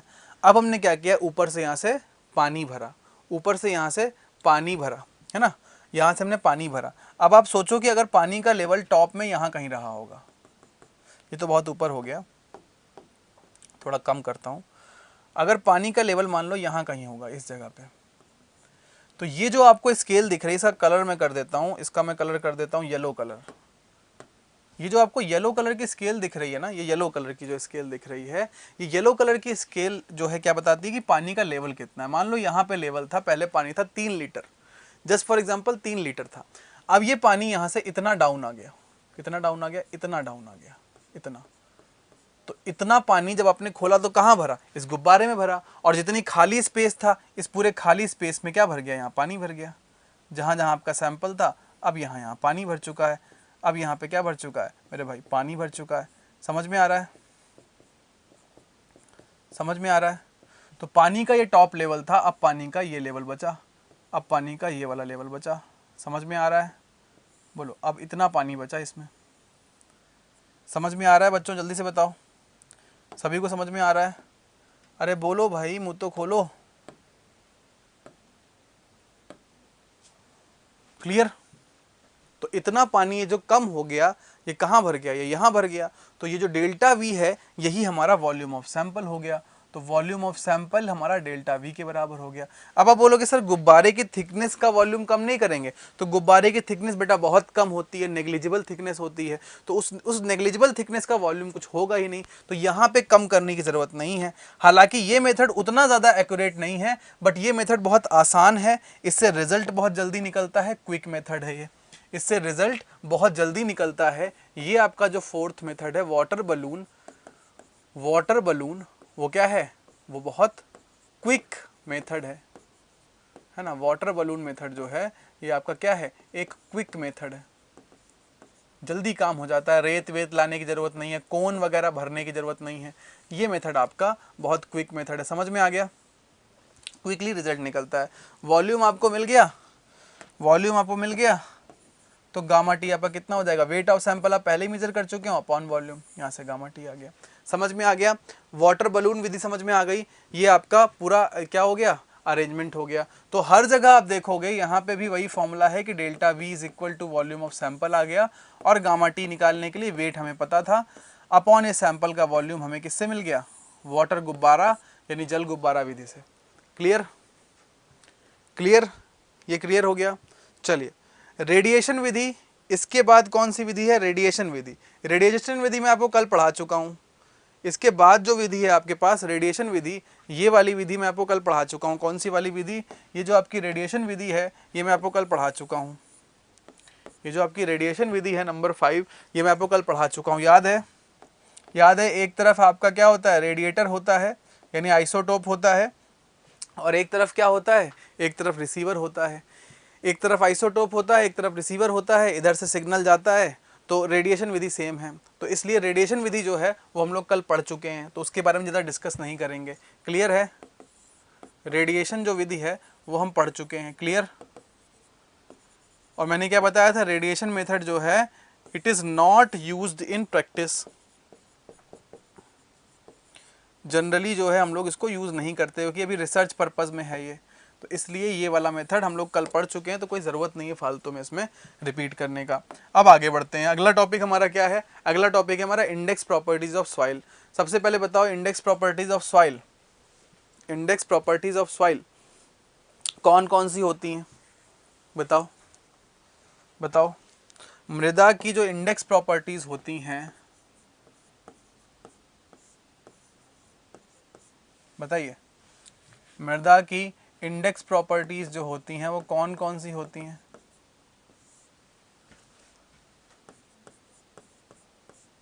बताइए। मृदा के इंडेक्स गुण कौन कौन से होते हैं, कौन कौन सी इंडेक्स प्रॉपर्टीज होती हैं? तो मृदा की इंडेक्स प्रॉपर्टी डिपेंड करती है किस चीज़ पे, कि आपकी जो सॉइल है, आपकी जो सॉइल है वो सॉइल कैसी है, कोर्स ग्रेन्ड है या फाइन ग्रेन्ड है। तो ये दो पार्ट में आपकी इंडेक्स प्रॉपर्टी होती हैं। बट इंडेक्स प्रॉपर्टी की डिफिनीशन क्या है, इसकी डिफिनीशन क्या है, वो सारी प्रॉपर्टी जो सॉइल के इंजीनियरिंग बिहेवियर, सॉइल के इंजीनियरिंग बिहेवियर के लिए इंपॉर्टेंट हो, वो क्या कहलाएंगी, इंडेक्स प्रॉपर्टीज। क्या कहलाएंगी, द प्रॉपर्टीज, और थोड़ा रिफाइंड वे में बोलें कि सॉइल की पहचान करने में जो इंपॉर्टेंट है, the properties, properties important, important to identify the soils, to identify the soil behavior, soil behavior are index properties. Clear? तो मृदा का वह गुण जो मृदा की पहचान करने के लिए आवश्यक है, मृदा का वह गुण जो मृदा की पहचान करने के लिए मृदा का गुण,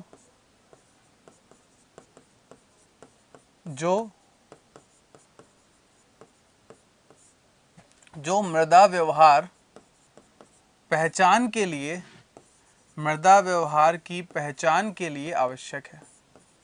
क्लियर, समझ में आ गया। सॉइल का वह गुण यानी मृदा का वह गुण जो मृदा के पहचान के लिए आवश्यक है, वो क्या कहलाएगा? वो कहलाएगा इंडेक्स प्रॉपर्टीज। इंडेक्स प्रॉपर्टीज दो टाइप की होती हैं, जैसा कि मैंने बताया। कौन कौन से टाइप की होती हैं?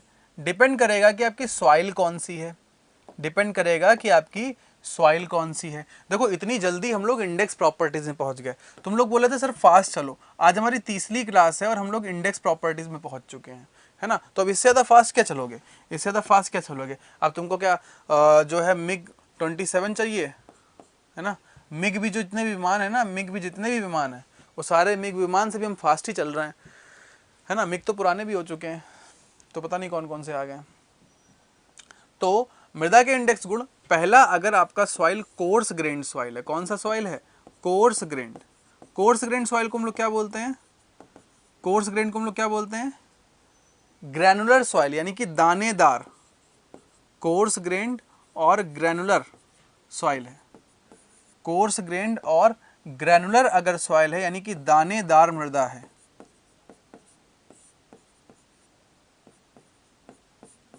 तो कोर्स ग्रेन्ड और ग्रैनुलर सॉइल के लिए क्या होता है? नाम से ही क्लियर है भाई, ग्रैनुलर लिखा है ना, ग्रैनुलर। तो ग्रैनुलर का मतलब क्या हो गया? क्या इंपॉर्टेंट होगा? ग्रैनुलर का मतलब क्या इंपॉर्टेंट होगा भैया? ग्रेन में जो चीजें इंपॉर्टेंट हैं वो इंपॉर्टेंट होगा, यस और नो? बोलो। ग्रेन के लिए जो चीजें इंपॉर्टेंट है वही तो इंपॉर्टेंट होगा। अच्छा, ग्रेन के लिए कौन कौन सी चीजें इंपॉर्टेंट होती हैं, जल्दी से बताओ। ग्रेन के लिए कौन कौन सी चीजें इंपॉर्टेंट होती हैं? ग्रेन के लिए कौन कौन सी चीजें इंपॉर्टेंट होती हैं? एक तो ग्रेन के लिए इंपॉर्टेंट होगा ग्रेन शेप। ग्रेन शेप का मतलब दाने का आकार, दाने का आकार। और दूसरा क्या होगा? लखनऊ से जाना है हिसार, जोधपुर किसका है? ये क्या एमपी एमएलए का तुम लोग टिकट विकट ले रहे हो क्या? इसलिए चुपचाप पढ़ो, फालतू में जो है जिसको बात करनी है निकल जाए क्लास से। पढ़ो, निकलो यहाँ से जिसको बात करनी है। अगला है ग्रेन साइज, यानी कि जो दाने हैं, दाने हैं उनका क्या? उनका साइज। दाने का क्या? दाने का या आकार इसमें आएगा, यहां आकृति आएगी। शेप का मतलब आकृति और साइज का मतलब आकार, उल्टा लिख दिया था मैंने। तो दाने की आकृति शेप हो गया, और ग्रेन साइज मतलब दाने का आकार। क्लियर, समझ में आ गया? अच्छा, ग्रेन शेप में कौन कौन सी चीजें आती हैं? दो चीजें आती हैं ग्रेन शेप में। ग्रेन शेप में दो चीजें आती हैं। एक आता है स्फेरिसिटी, स्फेरिसिटी। स्फेरिसिटी को हिंदी में क्या बोलते हैं? बताओ, स्फेरिसिटी को हिंदी में क्या बोलते हैं, जल्दी से बताओ। अच्छा, स्फेयर को हिंदी में क्या बोलते हैं, जल्दी से बताओ। जैसे सर्कुलर चीजों को वृत्ताकार बोलते हैं, सर्कल को वृत्त बोलते हैं, वैसे स्फीयर को क्या बोलते हैं? जल्दी से बताओ, क्विकली क्विकली जल्दी से बताओ।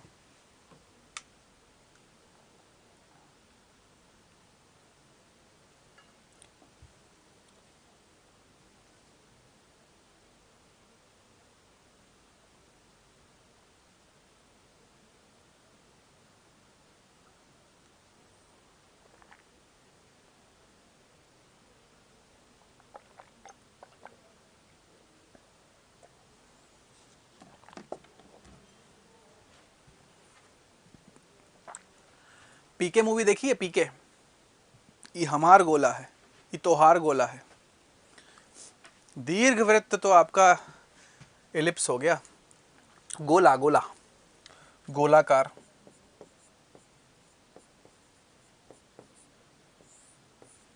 तो स्फेरिसिटी क्या हो गया कि गोलाकार कौन सी चीज है, कौन सी चीज गोलाकार नहीं है। देख लो, स्फेयर की लोग हिंदी बोल रहे हैं एंगुलर, है ना, स्फेयर की लोग हिंदी बोल रहे हैं एंगुलर। दूसरा क्या होता है, दूसरा होता है राउंडनेस। दूसरी क्या प्रॉपर्टी होती है, राउंडनेस। राउंडनेस को हिंदी में क्या बोलेंगे, राउंडनेस को हिंदी में क्या बोलेंगे, जल्दी से बताओ। आप बोलोगे सर राउंड, राउंड को भी गोलाकार बोलते हैं, नहीं, जल्दी से क्विकली बताओ।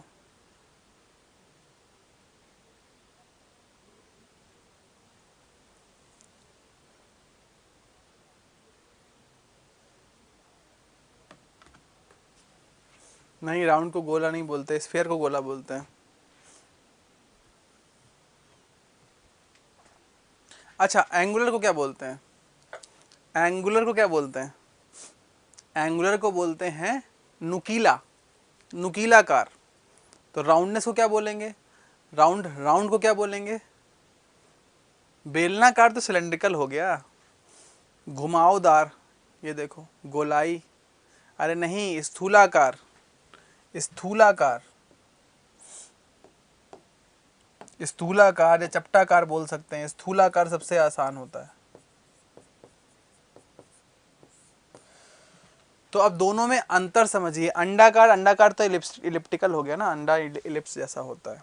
तो एक हो गया गोलाकार और एक हो गया देखो हिंदी स्मूथ, राउंड की हिंदी स्मूथ, राउंड की हिंदी स्मूथ, है ना, चिपटाकार, झुकाकार। तुमको तो झुकाकर तुम्हारे पिताजी मारेंगे, तुम तो बेटा सुधर नहीं रहे हो, झुकाकर पता नहीं क्या क्या। इसके बाद दूसरी प्रॉपर्टी, दूसरी प्रॉपर्टी किसकी होगी, दूसरी प्रॉपर्टी किसकी होगी, दूसरी प्रॉपर्टी होगी फाइन ग्रेन्ड सॉइल की, फाइन ग्रेन्ड सॉइल की। फाइन ग्रेन्ड सॉइल को हम लोग और क्या बोलते हैं, फाइन ग्रेन्ड सॉइल को हम लोग और क्या बोलते हैं, फाइन ग्रेन्ड सॉइल को हम लोग बोलते हैं छोटी आकार की सॉइल, यानी कि लघु आकार की सॉइल, यानी कि महीन सॉइल, है ना। तो महीन, जो आपकी महीन सॉइल होगी, महीन मृदाएं जो होंगी, उनकी कौन सी इंडेक्स प्रॉपर्टी होती, ऐसी कौन सी प्रॉपर्टी होती है, ऐसी कौन सी प्रॉपर्टी होती है जो महीन सॉइल की के बारे में बता सके, महीन सॉइल के बारे में व्यवहार बता सके। तो महीन सॉइल की जो प्रॉपर्टी होती है, इंडेक्स प्रॉपर्टी, उसको हम बोलते हैं, उसको हम बोलते हैं, ध्यान से देखना, सॉइल मास, सॉइल मास और एग्रीगेट प्रॉपर्टी। एग्रीगेट वो वाला एग्रीगेट नहीं, एग्रीगेट वो आरसीसी वाला एग्रीगेट नहीं, वो तो मिलावा होता है ना, वो तो बजरी होती है एग्रीगेट। तो ये वो वाला एग्रीगेट नहीं, एग्रीगेट का मतलब सर्वांगीण, यानी कि पूरा कंप्लीट एक मास, है ना। एग्रीगेट का मतलब पूरा एक कंप्लीट सर्वांगीण मास। तो सर्वांगीण प्रॉपर्टी, मृदा की सर्वांगीण यानी कि पूरे मास की प्रॉपर्टी, मृदा द्रव्यमान प्रॉपर्टी, मृदा द्रव्यमान गुण, वो क्या होता है, फाइन ग्रेन्ड सॉइल की इंडेक्स प्रॉपर्टी होती है। अब आप बोलोगे सर ये मृदा द्रव्यमान गुण यानी सॉइल एग्रीगेट प्रॉपर्टी, सॉइल मास प्रॉपर्टी कौन कौन सी होती हैं। तो यहाँ तो देखो बेटा जगह नहीं है ना, तो यहाँ तो मैं नहीं लिख सकता, अगले पेज पे लिख रहा हूँ। बट उसके पहले मुझे बताओ कोर्स ग्रेन सॉइल का साइज कितना होता है। कोर्स ग्रेन का साइज का साइज होता है 0.075 mm से ज़्यादा वाली सॉइल। और फाइन ग्रेन सॉइल का साइज क्या होता है, less than equal to 0.075 mm। अब इसमें कौन कौन सी आ जाएंगी, फाइन ग्रेन में आपकी फिल्टर क्ले आ जाएगी, और कोर्स ग्रेन में मेनली जो है वो ग्रेवल और सैंड आ जाएगी। ठीक है, तो एक बार मैं आपको सॉइल मास और एग्रीगेट प्रॉपर्टी क्या क्या होती है बता देता हूँ, फिर उसके बाद हम लोग एक एक करके सारी प्रॉपर्टीज पढ़ लेंगे। चलिए एक एक करके फिर हम लोग सारी प्रॉपर्टीज पढ़ लेंगे। तो सबसे पहले मैं आपको लिख के देता हूँ कि सॉइल मास या एग्रीगेट प्रॉपर्टीज कौन कौन सी होती हैं। इसको हिंदी में क्या बोलते हैं, सॉइल मास और सॉइल एग्रीगेट प्रॉपर्टी। इसको भी मैंने हिंदी में बताया था।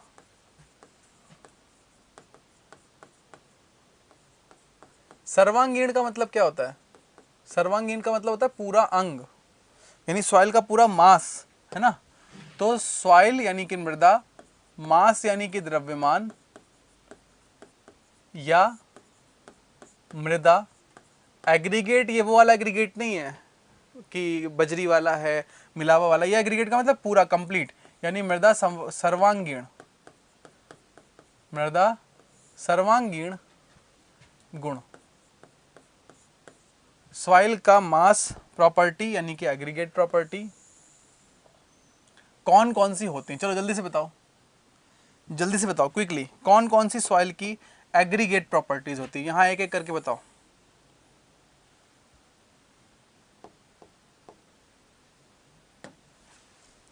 पहली कौन सी है? पहली कौन सी, जल्दी से बताओ। पहली है आपकी कंसिस्टेंसी। कंसिस्टेंसी को हम लोग एटरबर्ग लिमिट्स भी बोलते हैं। और ये कौन कौन सी होती हैं? 3 टाइप की होती हैं। एक होती है WS shrinkage limit, WP plastic limit और WL लिक्विड लिमिट, है ना। इन तीनों के नाम मैं बाद में जब पढ़ाऊंगा तो लिख दूंगा। अभी बोल रहा हूँ श्रिंकेज लिमिट, प्लास्टिक लिमिट और लिक्विड लिमिट। जब पढ़ाऊंगा अभी ये पूरा आपको soil mass and aggregate properties, तो वहाँ लिख भी दूंगा, ठीक है। चलिए, WS हो गया, WP हो गया, WL हो गया, समझ में आ गया सर। उसके बाद दूसरी जो प्रॉपर्टी होती है वो क्या होती है? दूसरी प्रॉपर्टी होती है सॉइल की डिफरेंट इंडेक्सेस। कौन कौन सी इंडेक्सेस होती हैं? Consistency, liquidity, flow, consistency, liquidity, plasticity और फ्लो, और कंसिस्टेंसी, लिक्विडिटी, प्लास्टिसिटी, फ्लो और टफनेस।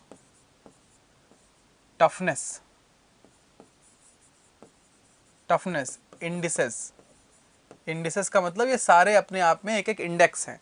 एक है कंसिस्टेंसी इंडेक्स, उसकी डिफिनेशन अलग होती है। एक है आपका लिक्विडिटी इंडेक्स, उसकी अलग डिफिनेशन होती है। एक प्लास्टिसिटी इंडेक्स, एक फ्लो इंडेक्स, एक टफनेस इंडेक्स। ये सारे इंडेक्स अलग अलग हैं जो फाइन ग्रेन सॉइल की प्रॉपर्टी बताते हैं। कंसिस्टेंसी इंडेक्स क्या बताती है? कि सॉइल कितनी ज़्यादा कंसिस्टेंट है, कितनी ज़्यादा जो है सॉइल को जब आप हाथ में ले रहे हो तो कितना आपको सॉइल हार्ड दिख रही है ना। हार्ड का मतलब कितनी ज़्यादा सॉइल सॉलिड दिख रही है। जितना सॉइल सॉलिड दिखेगी उतनी ही कंसिस्टेंसी इंडेक्स ज़्यादा होगी। लिक्विडिटी इंडेक्स क्या बताती है? सॉइल कितनी लिक्विड है, कितनी तरल है, इसको हम बोलते हैं तरलता इंडेक्स, है ना। कंसिस्टेंसी इंडेक्स क्या कहलाती है? सुदृढ़ता इंडेक्स, है ना। उसके बाद क्या? प्लास्टिसिटी, सुघट्टता, है ना। प्लास्टिसिटी क्या होती है? सुघट्टता। तो प्लास्टिसिटी का मतलब ये है कि सॉइल कितना ज़्यादा आसानी से स्लिप कर जा रही है, कितना आसानी से डिफॉर्म हो जा रही है। जितना आसानी से डिफॉर्म हो रही है उतनी ज़्यादा प्लास्टिसिटी है। फ्लो इंडेक्स का मतलब सॉइल कितना आसानी से फ्लो कर रही है ना, कितना तेजी से फ्लो कर रही है। ये सब पढ़ाऊंगा मैं, अभी सिर्फ आपको एक आइडिया दे रहा हूँ, अभी सब डिटेल में पढ़ाऊंगा। टफनेस इंडेक्स का मतलब क्या हो गया? कि सॉइल पे जब हम लोड लगा रहे हैं, जब स्ट्रक्चर बना रहे हैं सॉइल पे, तो सॉइल कितना टफ बिहेव कर रही है, कितना ज़्यादा लोड आसानी से ले रही है। तो ये टफनेस इंडेक्स हो गया। टफनेस इंडेक्स का मतलब सीधी सी बात है कि शेयर स्ट्रेंथ कितनी है, सॉइल कितना शेयर लोड ले लेती है, ठीक है। तो ये हो गई हमारी कौन कौन से इंडेक्स? ये 2 सबसे बड़ी इंडेक्सेस हो गई। इसके अलावा भी बहुत सारी छोटी छोटी इंडेक्सेस हैं, जैसे कि एक आती है आपकी थिक्सोट्रॉपी। थिक्सोट्रॉपी क्या होती है ये सब आगे बताऊंगा। सॉइल को अगर आप तोड़ दो तो क्या हो जाएगा? उसका कोहेजन लॉस हो जाएगा। कोहेजन का मतलब स्टिकीनेस लॉस हो जाएगी। लेकिन थोड़ी देर बाद जब आप उसको थोड़ी देर तक फिर रखे रहोगे तो वापस एक कोहेजन गेन करने लगेगी, है ना। जैसे किसी चीज़ को फेविक्विक से चिपकाओ और सूखने से पहले हटा दो तो पूरा क्या हो गया? जो आपने चिपकाया था पूरा बर्बाद हो गया। लेकिन फिर उसको आप चिपका के थोड़ी देर तक रखोगे तो फिर वो चिपका लेगा। उसका मतलब सॉइल में भी ऐसा होता है कि सॉइल को तोड़ दोगे तो पूरी स्ट्रेंथ लॉस हो गई, फिर कुछ देर तक सॉइल को ऐसे पड़ा रहने दोगे, दोबारा स्ट्रेंथ गेन कर लेती है। तो जो स्ट्रेंथ रिगेन की प्रॉपर्टी है थिक्सोट्रॉपी, डिटेल में आगे पढ़ेंगे। उसके बाद क्या है? सेंसिटिविटी। सेंसिटिविटी भी अपने आप में एक इंडेक्स प्रॉपर्टी है। फिर क्या है? उसके बाद क्या है? उसके बाद है एक्टिविटी। सॉइल कितनी एक्टिव है। आपको मैंने शुरुआत में बताया था एक मॉन्ट मोरेलोनाइट मिनरल होता है, उस मिनरल की वजह से श्रिंकेज और स्वेलिंग आती है, ये एक्टिविटी ही है। तो जितना ज़्यादा एक्टिव मिनरल होंगे सॉइल में, कौन सी सॉइल में? फाइन ग्रेन में, उतना ही सॉइल की एक्टिविटी हाई हो जाएगी, है ना। सेंसिटिविटी क्या होती है? कितनी लॉस इन स्ट्रेंथ हो रही है, कितनी स्ट्रेंथ लॉस कर देती है सॉइल। थिक्सोट्रॉपी मैंने बता ही दिया आपको, है ना। बाकी सारी चीज़ें मैंने आपको बता दी। अब इसमें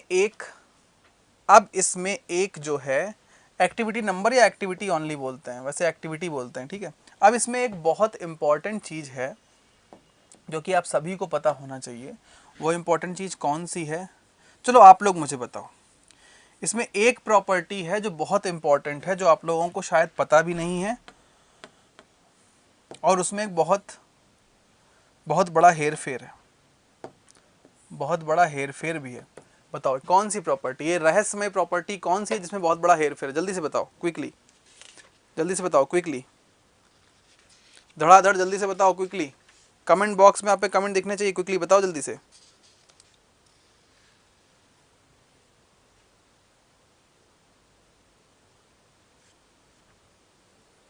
हाँ देखो, 2-3 लोगों ने तो कमेंट भी कर दिया। रिलेटिव डेंसिटी नहीं, हार्डनेस नहीं, हार्डनेस तो किसकी प्रॉपर्टी है? हार्डनेस सॉलिड की property. Relative density, relative density को हम लोग आरडी या फिर डेंसिटी इंडेक्स के नाम से भी जानते हैं।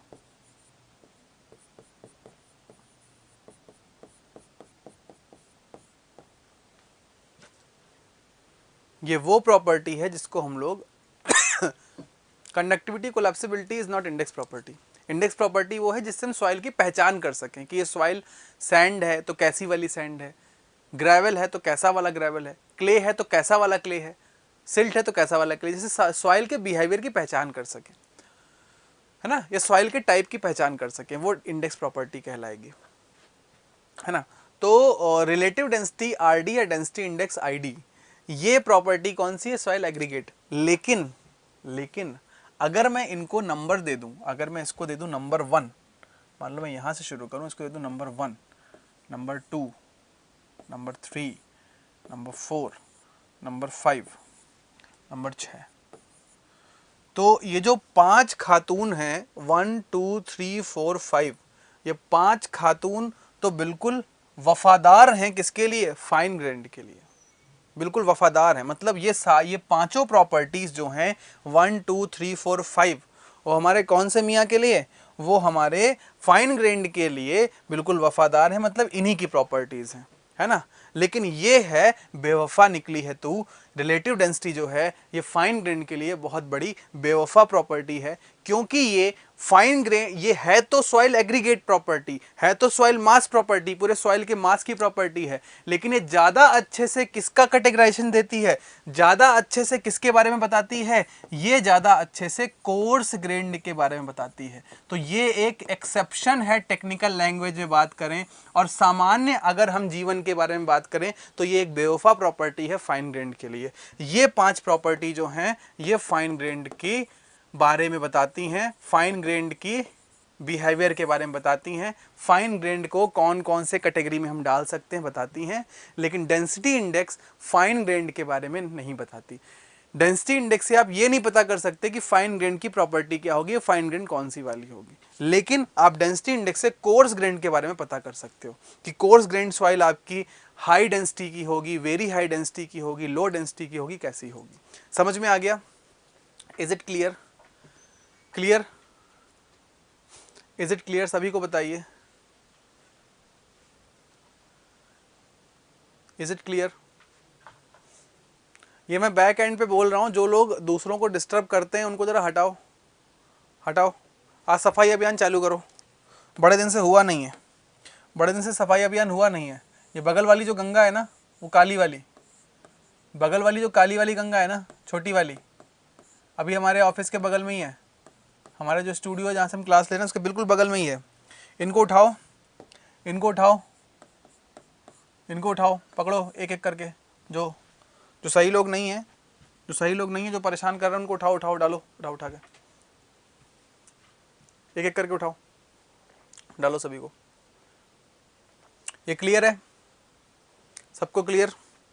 चलो अभी मैं वोटिंग करा दूंगा, किसको किसको निकाला जाए, तो वोटिंग में देखना जो भारी मतों से विजयी होगा, जो भारी मतों से विजयी होगा उसको भारी बल के साथ जेसीबी पे टांग के फेंका जाएगा।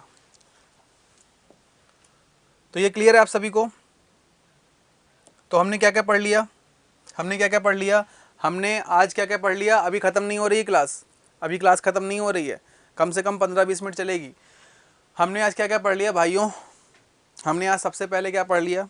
जल्दी बताओ क्या क्या पढ़ लिया हमने भाइयों? आज सबसे पहले क्या क्या पढ़ लिया? सबसे पहले तो हमने आज सॉइल मॉइस्चर वाला चैप्टर खत्म कर दिया, यूनिट वेट डिटर्मिनेशन भी खत्म कर दिया, और इंडेक्स प्रॉपर्टी का हमने आइडिया ले लिया कि भैया कोर्स ग्रेन की कौन कौन सी इंडेक्स प्रॉपर्टी, फाइन ग्रेन की कौन कौन सी हैं। अब हम लोग सबसे पहले स्टार्ट करते हैं कोर्स ग्रेन की इंडेक्स प्रॉपर्टीज से।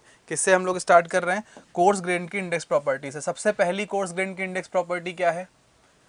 सबसे पहली कोर्स ग्रेन की इंडेक्स प्रॉपर्टी क्या है? ए पार्ट में यहां डाल देता हूं कोर्स ग्रेन्ड सॉइल्स की इंडेक्स प्रॉपर्टी। सीजीएस लिख देता हूं, आप सब समझदार हो, आप सब जानते हो कि मैं क्या बता रहा हूं। कोर्स ग्रेन्ड सॉइल की इंडेक्स प्रॉपर्टी, सबसे पहली प्रॉपर्टी कोर्स ग्रेन्ड सॉइल की क्या होती है मेरे भाई? थोड़ा और डार्क ब्लू पेन लेते हैं, थोड़ा और डार्क करते हैं इसको। सबसे पहली प्रॉपर्टी होती है हमारी ग्रेन शेप,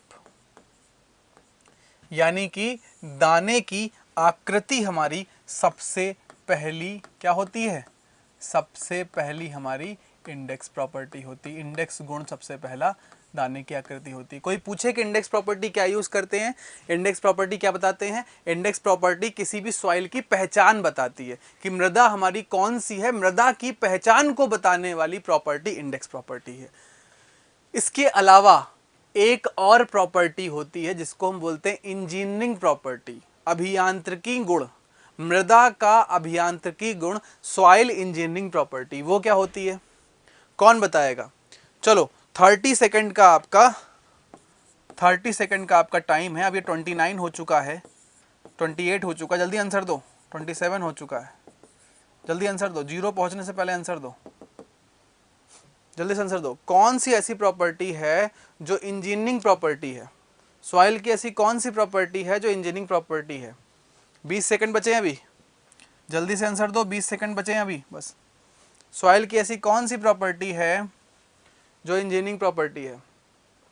जल्दी बताओ, 10 सेकंड बचे, जल्दी से बताओ, क्विकली क्विकली क्विकली। सॉइल की ऐसी कौन सी प्रॉपर्टी है जो इंजीनियरिंग प्रॉपर्टी है? इंडेक्स प्रॉपर्टी की बात नहीं कर रहा हूं मैं, बोल रहा हूं इंजीनियरिंग प्रॉपर्टी कौन सी है। टाइम 0 हो गया। अब सुनो, सबसे पहले इंडेक्स प्रॉपर्टी क्या होती है? इंडेक्स प्रॉपर्टी देखो कार्तिक ने बता दिया, परमिएबिलिटी। परमिएबिलिटी एक इंजीनियरिंग प्रॉपर्टी, लेकिन सिर्फ परमिएबिलिटी नहीं है, और भी बहुत सारी हैं। इंडेक्स प्रॉपर्टी क्या बताती है? सॉइल की पहचान, कि सॉइल कोर्स ग्रेन्ड है तो कौन सी वाली है, सैंड है तो कैसी है, अच्छी है कि खराब है, ग्रेवल है तो अच्छी है कि खराब है, क्ले है तो अच्छी है कि खराब है, ज्यादा प्लास्टिक है कम प्लास्टिक है, ये सब बताती है। यानी कि सॉइल की पहचान, मृदा की जो पहचान है, आइडेंटिटी जो है, वो इंडेक्स प्रॉपर्टी बताती है। इंडेक्स का मतलब ही होता है आइडेंटिटी बताना, पहचान बताना, है ना। Index is the representation of identity. Her book के स्टार्टिंग में इंडेक्स होती है। इंडेक्स क्या देती है? उस बुक की आइडेंटिटी, कि उस बुक में क्या क्या चैप्टर हैं। तो इंडेक्स का मतलब ही है आइडेंटिटी बताना। क्या मतलब है इंडेक्स का? इंडेक्स का मतलब ही यहां लिख देता हूं मैं, यहां आपको क्लियर हो जाएगा कि भैया ये जो इंडेक्स यहां लिखा हुआ है, इस इंडेक्स का मतलब ही होता है आइडेंटिटी बताना। क्या मतलब होता है? इंडेक्स का मतलब ही आइडेंटिटी बताना, पहचान बताना इंडेक्स का मतलब है। लेकिन इंजीनियरिंग का मतलब क्या हो गया? इंजीनियरिंग का मतलब हो गया कि वो गुण जो इंजीनियरिंग में यूज हो। इंजीनियरिंग का मतलब क्या हो गया? वो गुण जो इंजीनियरिंग में यूज हो, वो गुण जो इंजीनियरिंग में यूज हो। अच्छा, इंजीनियरिंग में कौन सा गुण यूज होगा? इंजीनियरिंग में कौन सा गुण यूज होगा बताओ? अरे भाई सिंपल सी बात यह है, हम सॉइल इंजीनियरिंग क्यों पढ़ रहे हैं बताओ? सॉइल इंजीनियरिंग हम लोग पढ़ रहे हैं ताकि हम सॉइल के ऊपर क्या बनाए, जितने भी स्ट्रक्चर हैं, जितनी भी संरचनाएं हैं दुनिया की, उसमें से 90% अगर संरचनाएं कहाँ बनी है? सॉइल के ऊपर ही बनी है। इवन 90-95% बनी है ना। तो सॉइल लोड ले सके, जब उस पर स्ट्रक्चर बनाए तो उसका डिफॉर्मेशन ज़्यादा ना हो, मतलब कि कंप्रेसिबिलिटी ना हो ज़्यादा, कंसोलिडेशन ज़्यादा ना हो, है ना। तो लोड ले सके, लोड में फेल ना हो, डिफॉर्मेशन ज़्यादा ना हो, कंप्रेसिबिलिटी ज़्यादा ना हो, है ना। इसीलिए हम लोग सॉइल को बना रहे हैं। तो ये सारी प्रॉपर्टी, कौन सी प्रॉपर्टी? सॉइल की लोड लेने की प्रॉपर्टी, सॉइल का कंसोलिडेशन ना हो, ये सारी प्रॉपर्टी जो भी आपके पैरामीटर्स बताएंगे, कौन कौन सी? सॉइल लोड कितनी लेती है, सॉइल की स्ट्रेंथ कितनी है, सॉइल का डिफॉर्मेशन यानी कि कंसोलिडेशन कितना होता है, कंप्रेसिबिलिटी कितनी होती है, ये बताने वाली प्रॉपर्टीज क्या कहलाती हैं? हमारी इंजीनियरिंग प्रॉपर्टी। सबसे पहली इंजीनियरिंग प्रॉपर्टी जो आपने, नहीं वाटर कंटेंट इंजीनियरिंग प्रॉपर्टी नहीं, इंडेक्स प्रॉपर्टी है। सबसे पहली इंजीनियरिंग प्रॉपर्टी हम पढ़ चुके हैं, वो है वाइड रेशियो। वॉइड रेशियो बहुत सारी चीज़ों के बारे में बताता है, स्ट्रेंथ के बारे में, कंप्रेसिबिलिटी के बारे में, कंसोलिडेशन के बारे में, बहुत सारी चीज़ों के बारे में बताता है, बीयरिंग कैपेसिटी सब बताता है। दूसरी हम लोग अभी जस्ट मैंने एक लिखा था, अभी जस्ट लिखा था, वो है हमारी आईडी, कौन सी, डेंसिटी इंडेक्स, जिसको हम रिलेटिव डेंसिटी भी बोलते हैं। ये भी क्या है, एक इंजीनियरिंग प्रॉपर्टी है। तो इंडेक्स प्रॉपर्टी तो है ही, साथ ही साथ इंजीनियरिंग प्रॉपर्टी भी है डेंसिटी इंडेक्स। और कौन सी है, और है के, ये हम आगे पढ़ेंगे, परमिएबिलिटी।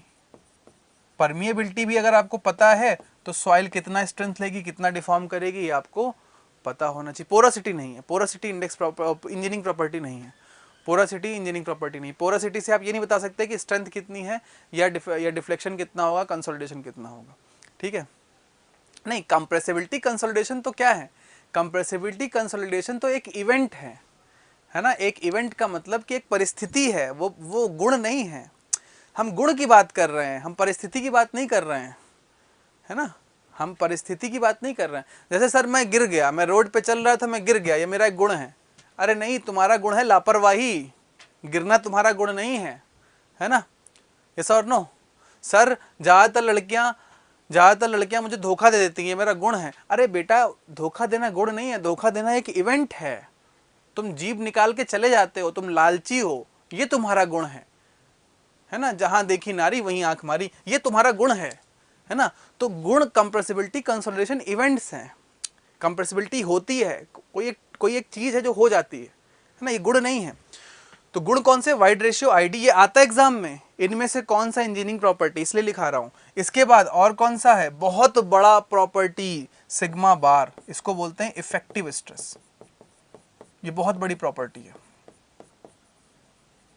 वो वाली प्रॉपर्टी नहीं, वो वाली प्रॉपर्टी नहीं, गुण है बहुत बड़ा। इफेक्टिव स्ट्रेस एक बहुत बड़ा गुण है। और क्या है, और क्या है, जल्दी से बताओ, और कौन सी इंजीनियरिंग प्रॉपर्टी है, और कौन सी इंजीनियरिंग प्रॉपर्टी है, सीसी, जिसको हम बोलते हैं कंप्रेशन इंडेक्स। सीसी, जिसको हम बोलते हैं कंप्रेशन इंडेक्स, और भी बहुत सारे एसेक्ट्रा।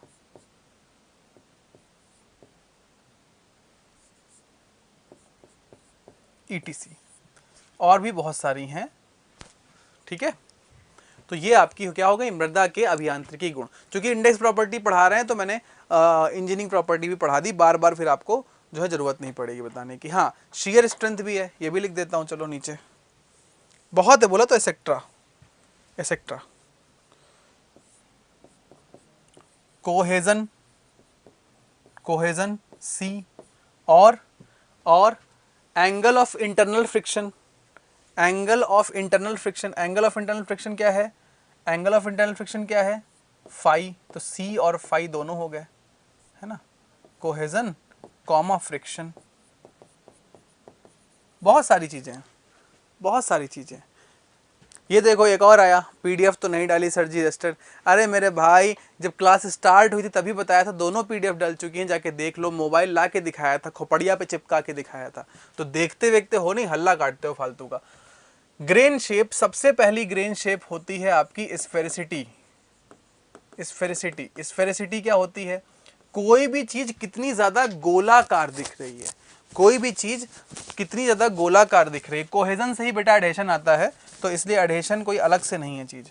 कोई भी चीज कितनी ज्यादा गोलाकार है, मतलब कोई भी चीज, कोई भी सॉइल का पार्टिकल अगर कुछ इस तरीके का दिख रहा है, कैसा, गोलाकार, कैसा दिख रहा है, देख लो ध्यान से, इस तरीके का।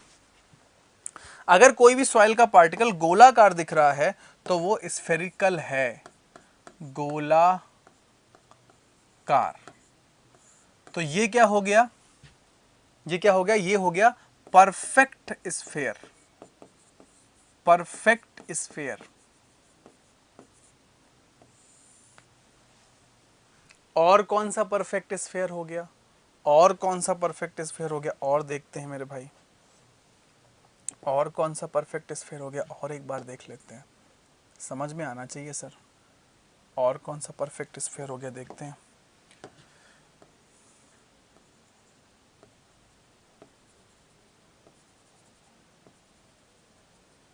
देखो, एक आपका पार्टिकल है जो कि कुछ इस तरीके से बना हुआ है, कोरोना का भाई, कोरोना का भाई। ऐसे इसकी सरफेस जो है उबड़ खाबड़ सरफेस है, ऐसे नुकीलीदार सरफेस है इसकी, नुकीलीदार। कोरोना का भाई है ये, कोरोना का भाई है, ठीक है। क्या ये परफेक्ट स्फीयर है? बताओ, क्या ये परफेक्ट स्फीयर है? जल्दी से बताओ, क्या ये परफेक्ट स्फीयर है? यस, ये भी परफेक्ट स्फीयर है। यस, ये भी, ये सारे जो हैं, ये सारे लोग। तो इसका मतलब ये है कि जब भी कभी हम स्फेरिकल देख रहे हैं तो हमें सिर्फ गोलाकार से मतलब है, हमें इस चीज से मतलब नहीं है कि इसमें नोक निकली है कि नहीं निकली है। समझ में आ गया? तो ये दोनों जो हैं क्या हैं? ये परफेक्ट स्फीयर है ना। स्फीयर में हमें इस चीज से मतलब नहीं है कि कोने निकले हैं कि नहीं निकले, हमें उसका सिर्फ राउंड देखना है कि वो राउंड परफेक्ट स्फीयर है कि नहीं। तो हम लोग इसको बोल सकते हैं, ये सारे पार्टिकल जो हैं इनको हम बोल सकते हैं स्फेरिकल पार्टिकल्स। परफेक्ट स्फीयर ना बोल के, क्योंकि परफेक्ट स्फीयर में आपको थोड़ा कंफ्यूजन हो सकता है। स्फेरिकल पार्टिकल्स यानी कि जो गोलाकार दिख रहे हैं ना, जो भी गोलाकार दिख रहे हैं वो हमारे स्फेरिकल पार्टिकल्स हो जाएंगे। अब कौन कौन से स्फेरिकल पार्टिकल नहीं हैं, कौन कौन से स्फेरिकल पार्टिकल नहीं हैं? जैसे कि फॉर एग्जांपल मान लो कि ये आपका पार्टिकल है, ये आपका पार्टिकल, ये कैसा है? ये बिल्कुल भी स्फीयर की तरह नहीं दिख रहा, बिल्कुल भी नहीं दिख रहा, नहीं है ये, ठीक है। अब अगर ऐसे ही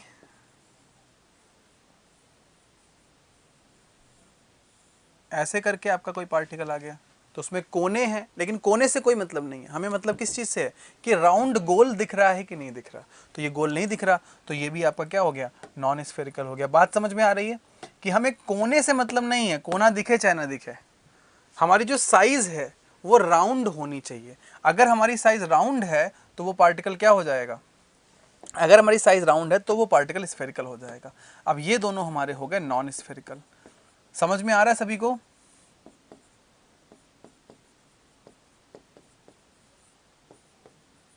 बोलो बोलो। अब हमें स्फेरिकल निकालना कैसे है?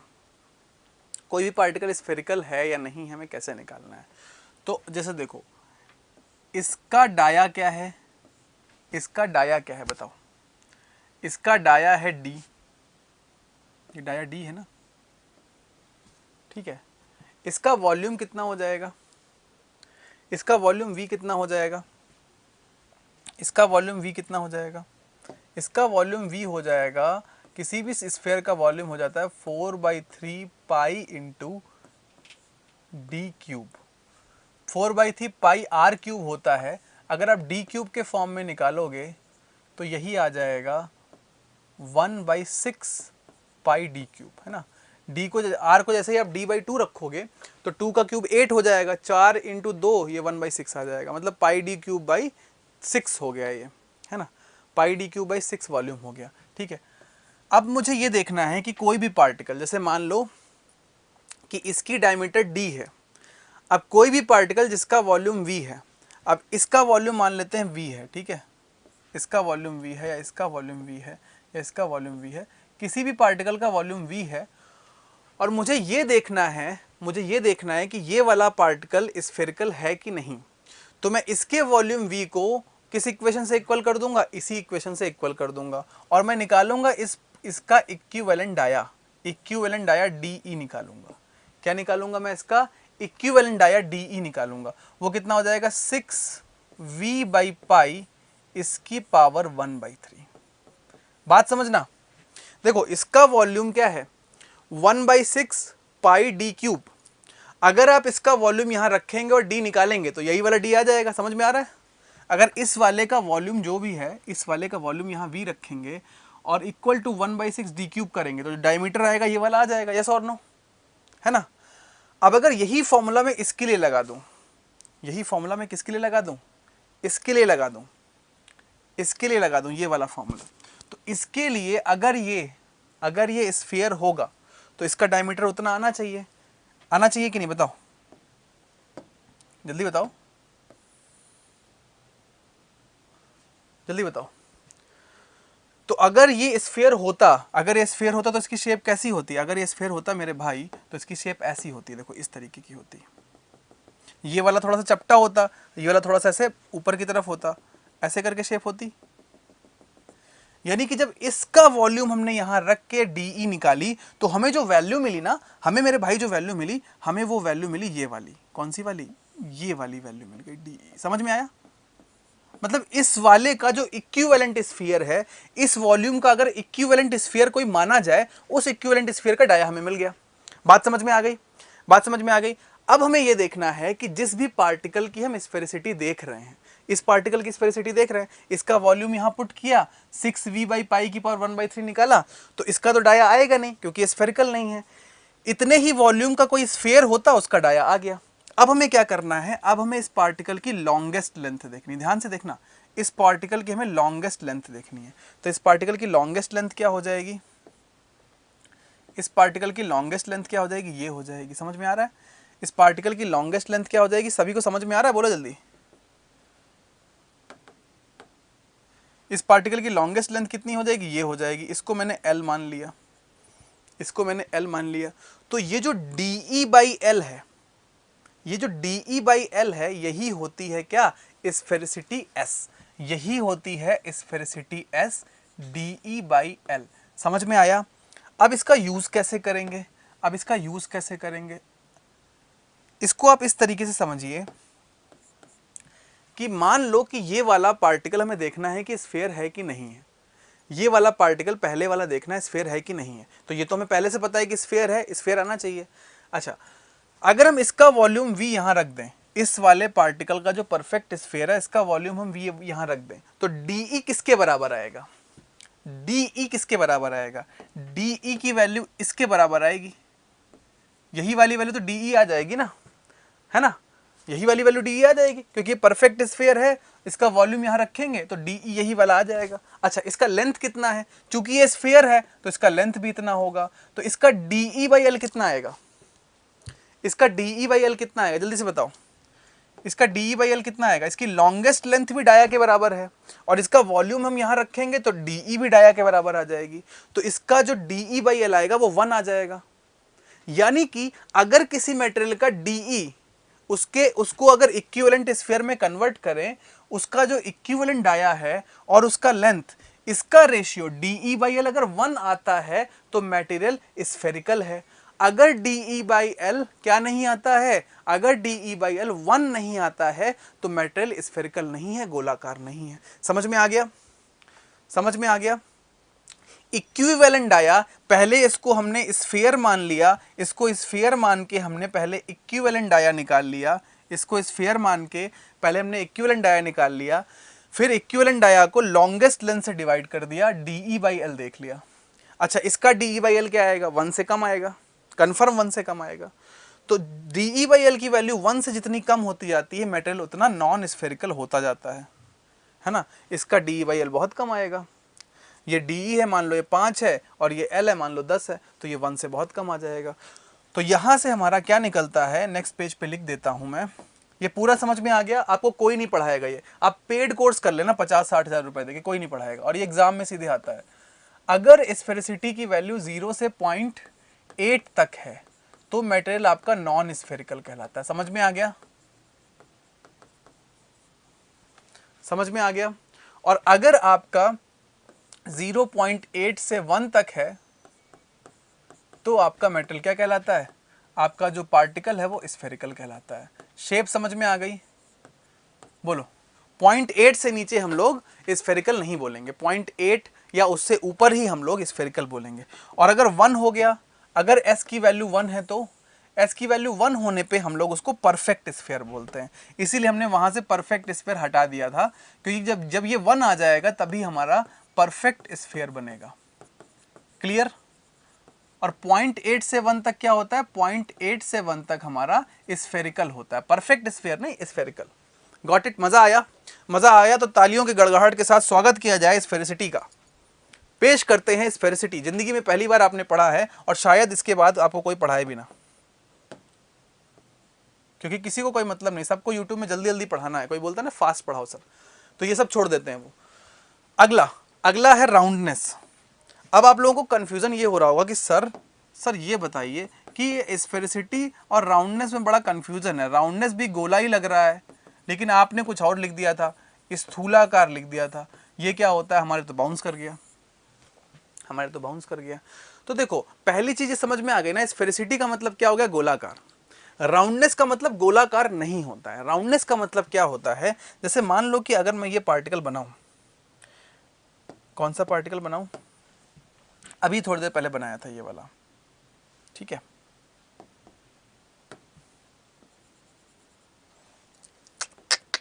ऐसे नहीं, ऐसे बनाता हूं।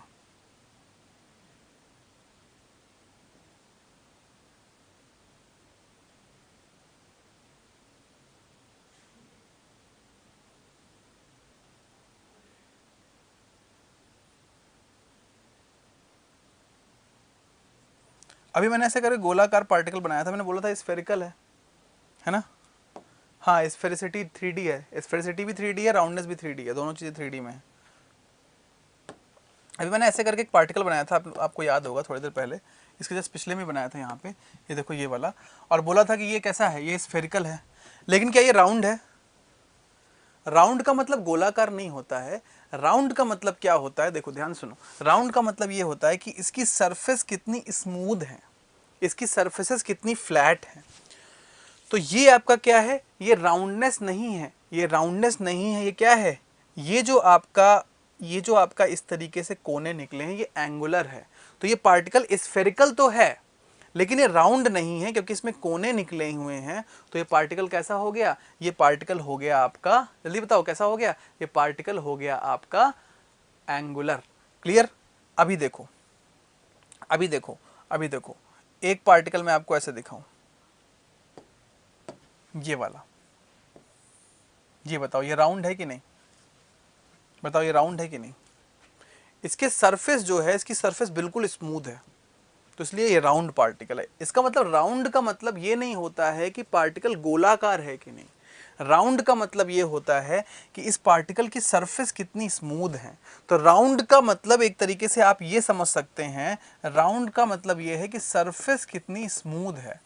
राउंड का मतलब क्या है? सरफेस की स्मूथनेस कितनी है। क्लियर? तो राउंडनेस का अपोजिट क्या हो गया? राउंडनेस का अपोजिट हो गया एंगुलर। तो आपका ये वाला जो पार्टिकल है, कौन सा वाला? ये वाला, ये राउंड है। अच्छा, क्या ये राउंड है? क्या ये राउंड है? ये क्या ये राउंड है? क्या ये राउंड है? जल्दी बताओ, क्या ये राउंड है? राउंड है, बिल्कुल है, ये भी राउंड है। ये राउंड होने के साथ, देखो राउंड का मतलब सरफेस स्मूथ होनी चाहिए, है ना? और राउंड होने के साथ साथ ये क्या है? राउंड होने के साथ साथ ये स्फेरिकल भी है। स्टोक्स लॉ आगे पढ़ेंगे, है ना? राउंड होने के साथ साथ स्फेरिकल भी है। अच्छा ये वाला बताओ, ये वाला बताओ मेरे भाई, ये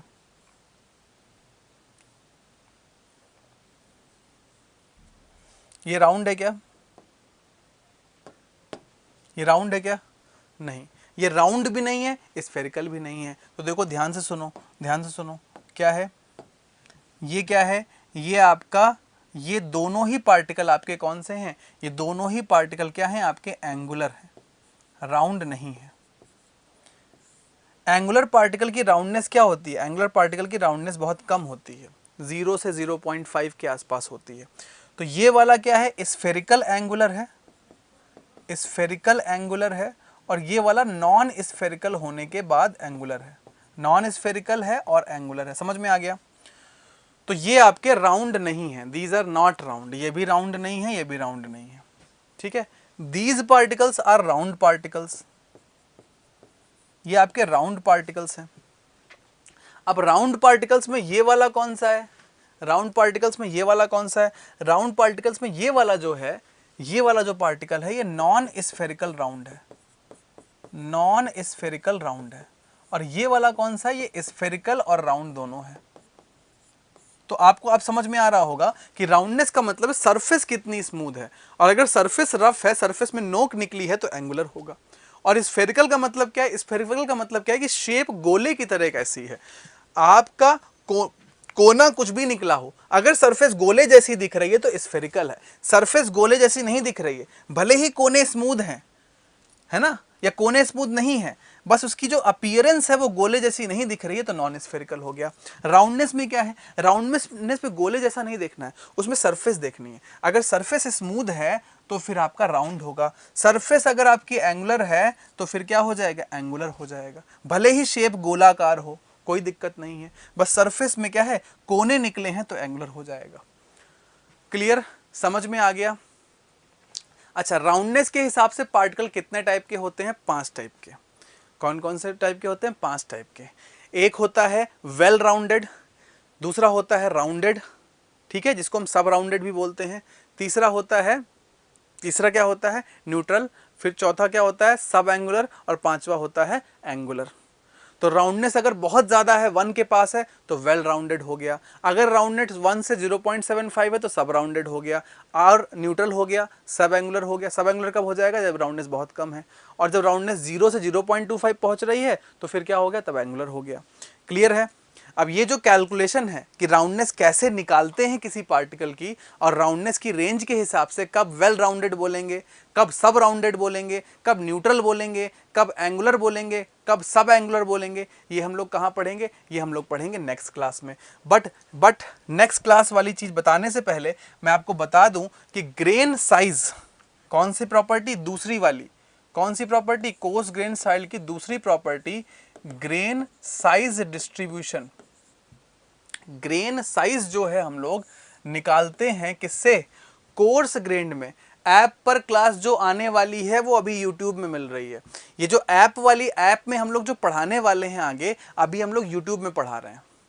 तो जो चीज़ें आपको आगे पेड मिलने वाली हैं वो अभी फ्री मिल रही हैं, तो इसलिए इसको पढ़ लो मेरे भाई। ऐप पे जो क्लास आएगी उससे अच्छी क्वालिटी अभी दी जा रही है, क्योंकि पहले हमें कमाना है नाम, अभी हमें जो है पैसा नहीं कमाना है। इसलिए जब भी कभी नाम कमाना होता है ना तो बहुत अच्छी क्वालिटी दी जाती है। तो यहाँ पढ़ लो, ऐप के चक्कर में मत पढ़ो, ठीक है, क्लियर। चलो, अब आप मुझे एक बात बताओ कि ग्रेन साइज अगर आपको निकालना है तो ग्रेन साइज के लिए हम लोग एक एनालिसिस करते हैं। किसके लिए, किसके लिए एनालिसिस करते हैं, किसके लिए, कोर्स ग्रेन सॉइल के लिए। अभी हम सिर्फ सीजीएस की बात कर रहे हैं, फाइन ग्रेन सॉइल की बाद में बात करेंगे, है ना। एक एनालिसिस करते हैं, इसको हम बोलते हैं मैकेनिकल और इसी का नाम है सीव एनालिसिस। मैकेनिकल और सीव एनालिसिस, इसी को हम लोग बोलते हैं मैकेनिकल और सीव एनालिसिस। हिंदी में क्या बोलेंगे, हिंदी में बोलेंगे यांत्रिक या जल्दी बताओ, यांत्रिक या जल्दी बताओ। मैं तो हिंदी में ऐसे लिख देता हूँ, यांत्रिक या छन्नी एनालिसिस का मतलब, जल्दी बताओ, एनालिसिस का मतलब क्या हो गया हिंदी में। मैकेनिकल यांत्रिक हो गया, सीव क्या हो गया, छन्नी हो गई। एनालिसिस का मतलब हिंदी क्या हो गया, अभिकल्पन, हाँ छलनी, छन्नी भी बोल सकते हैं, छलनी भी बोल सकते हैं।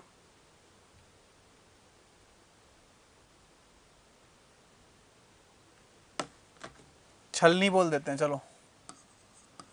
यांत्रिक या छलनी एनालिसिस का क्या हो जाएगा, विश्लेषण बोल सकते हैं ना, परीक्षण नहीं, विश्लेषण बोल सकते हैं।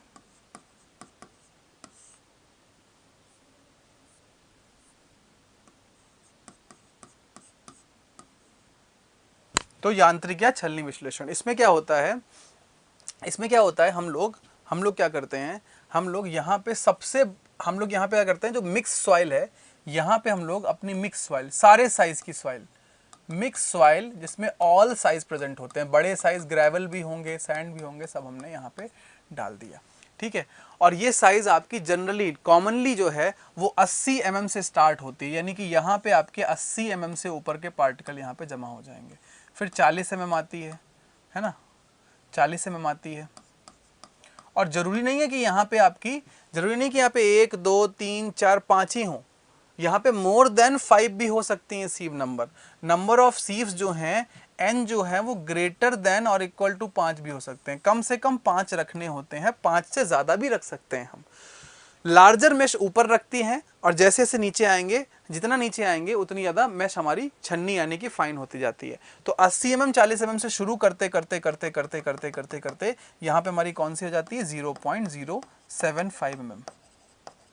कई बार 80 mm वाले से शुरू नहीं करते हैं, कई बार हम लोग 10 mm वाले से शुरू कर देते हैं। तो ऐसे करके कम होते होते होते इन सब के साइज डेफिनेट होते हैं। 80 के बाद 40, फिर 20, फिर 10, फिर 6.25, फिर 4.75, ऐसे करते करते हम 0.075 तक पहुंच जाते हैं। अच्छा, इसके भी दो पार्ट होते हैं, इसके भी दो पार्ट होते हैं। पहले पार्ट में हम क्या करते हैं कि हम लोग सिर्फ इसको छानते हैं 4.75 तक, ताकि हम लोग सिर्फ ग्रेवल वाला पार्ट अलग कर लें, है ना। उसके बाद फिर हम इसको वापस लेके आते हैं, उसके बाद फिर हम लोग इसको वापस लेके आते हैं 4.75 के पास। इसमें जो पैन में बचा यहाँ पे 80, 40 से लेके 4.75 वाला तो अलग अलग हो गया। 80 के ऊपर ये 80 से बड़े साइज का, 40 से बड़े साइज का ये, फिर 20 से बड़े साइज का ये, ऐसे करते करते हम लोग पहले 4.75 तक ले आते हैं, ठीक है। फिर 4.75 से जो पास यहाँ पे पैन में बचा, यहाँ पे जो पैन में बचा, इसको दोबारा और छोटी छन्नियों में डाल देते हैं। इसको दोबारा हम लोग अगले पेज में बना है क्या, हाँ बना हुआ, ये देखो। इसको दोबारा, ये देखो, इसको दोबारा जो है और छोटी छन्नियों में डाल देते हैं। तो और जो छोटी छन्नियाँ हमारी होती हैं, और जो छोटी छन्नियाँ होती हैं, फिर ये ऐसे करके डिक्रीजिंग में होती हैं। और छोटी जो छन्नियाँ होती हैं, अब ये 4.75 से नीचे, 4.75 नीचे से स्टार्ट होती हैं और कहाँ तक पहुँच जाती हैं 0.075 mm तक। तो ये हमारी स्मॉल सीव्स होती हैं। ये वाली जो हम सेकंड ट्रायल में करते हैं नंबर 2 में, ये हमारी स्मॉल सीव्स होती हैं, स्मॉल सीव्स, है ना। और वो हमारी बिग वाली सीव्स होती हैं। समझ में आ गया, वो हमारी बिग वाली सीव्स होती हैं। तो पहले हम लोग छन्नियों में इनको डाल लेते हैं। पहला स्टेप क्या होता है, big sieves, big size sieves कहाँ से कहाँ तक होती हैं। पहले हम लोग ग्रेवल को अलग कर लेते हैं, कहाँ से कहाँ तक, 80 mm से लेके 4.75 mm तक, ठीक है। फिर उसके बाद जो पैन में बचा, पैन में बचे वाले को इनसे पास कराते हैं। ये एक के ऊपर एक के ऊपर एक के ऊपर एक रख देते हैं, ऐसे इसलिए दिखाया सबका साइज दिख जाए आपको। तो उसके बाद नंबर 2 हम लोग क्या करते हैं, स्मॉल साइज सीव से पास करते हैं, ताकि सैंड वाला भी हमारा पोर्शन अलग हो जाए, है ना। तो स्मॉल साइज सीव से जब हम लोग पास करते हैं तो हम लोग लेस देन 4.75 mm से लेके 4.75 mm से नीचे वाली लगभग 2.36 की होती है, लेकिन कोई भी हो सकती है, से लेके मान लो ये पहली वाली ये 2.36 की हो गई। कई बार इसको 4.75 भी ले लेते हैं, तो 4.75 के बराबर या इससे नीचे वाली छन्नी से लेके हम लोग 0.075 mm तक की सीव लगा देते हैं। तो हर सीव में कुछ ना कुछ कलेक्ट होता है। ऐसे देखो ये 75 0.075 mm में देखो ये कलेक्ट हुआ है ना। फिर उसके बाद यहाँ हो सकता है 1.18 mm की हो, ये यहाँ पे कलेक्ट हो गया। फिर यहाँ पे 2.36 mm की है, ये कलेक्ट हो गया। ऐसे करके कलेक्ट होता जाता है, ठीक है। अब इसके बाद जो पैन में बचेगा, कौन सा, जो 0.075 से भी पास हो जाएगा, जो पैन में बचेगा, पैन में जो बचता है वो बचता है आपका फाइन ग्रेन सॉइल। फिर इस फाइन ग्रेन सॉइल का जो पैन में बचता है उसका जो ग्रेन साइज एनालिसिस होता है वो किससे होता है, वो इससे नहीं होता है, वो इससे नहीं होता है, वो मैकेनिकल से नहीं होता है। इतना पास करने के बाद मिक्स सॉइल डाली, ग्रेवल इतने में आ गया, इन सबको मिला के अगर जोड़ लोगे तो ग्रेवल आ गया 80 से नीचे वाला और 4.75 से ऊपर वाला। फिर इतने में क्या आ गया, इतने में सब में सैंड आ गया, ठीक है, इतने में सब में सैंड आ गया। इन सबको मिला दिया तो हमारा सैंड का पोर्शन निकल आया। अब जो पैन में आया यानी 0.075 से नीचे जो आ गया, जो उसको पास कर गया, वो छोटे साइज का होगा, फाइन ग्रेन्ड होगा। इसकी एनालिसिस, इसका ग्रेन साइज एनालिसिस हम लोग कैसे करते हैं, इसका ग्रेन साइज एनालिसिस हम लोग करते हैं, जल्दी से बताओ, इसका ग्रेन साइज एनालिसिस हम लोग करते हैं किससे, बाई सेडिमेंटेशन।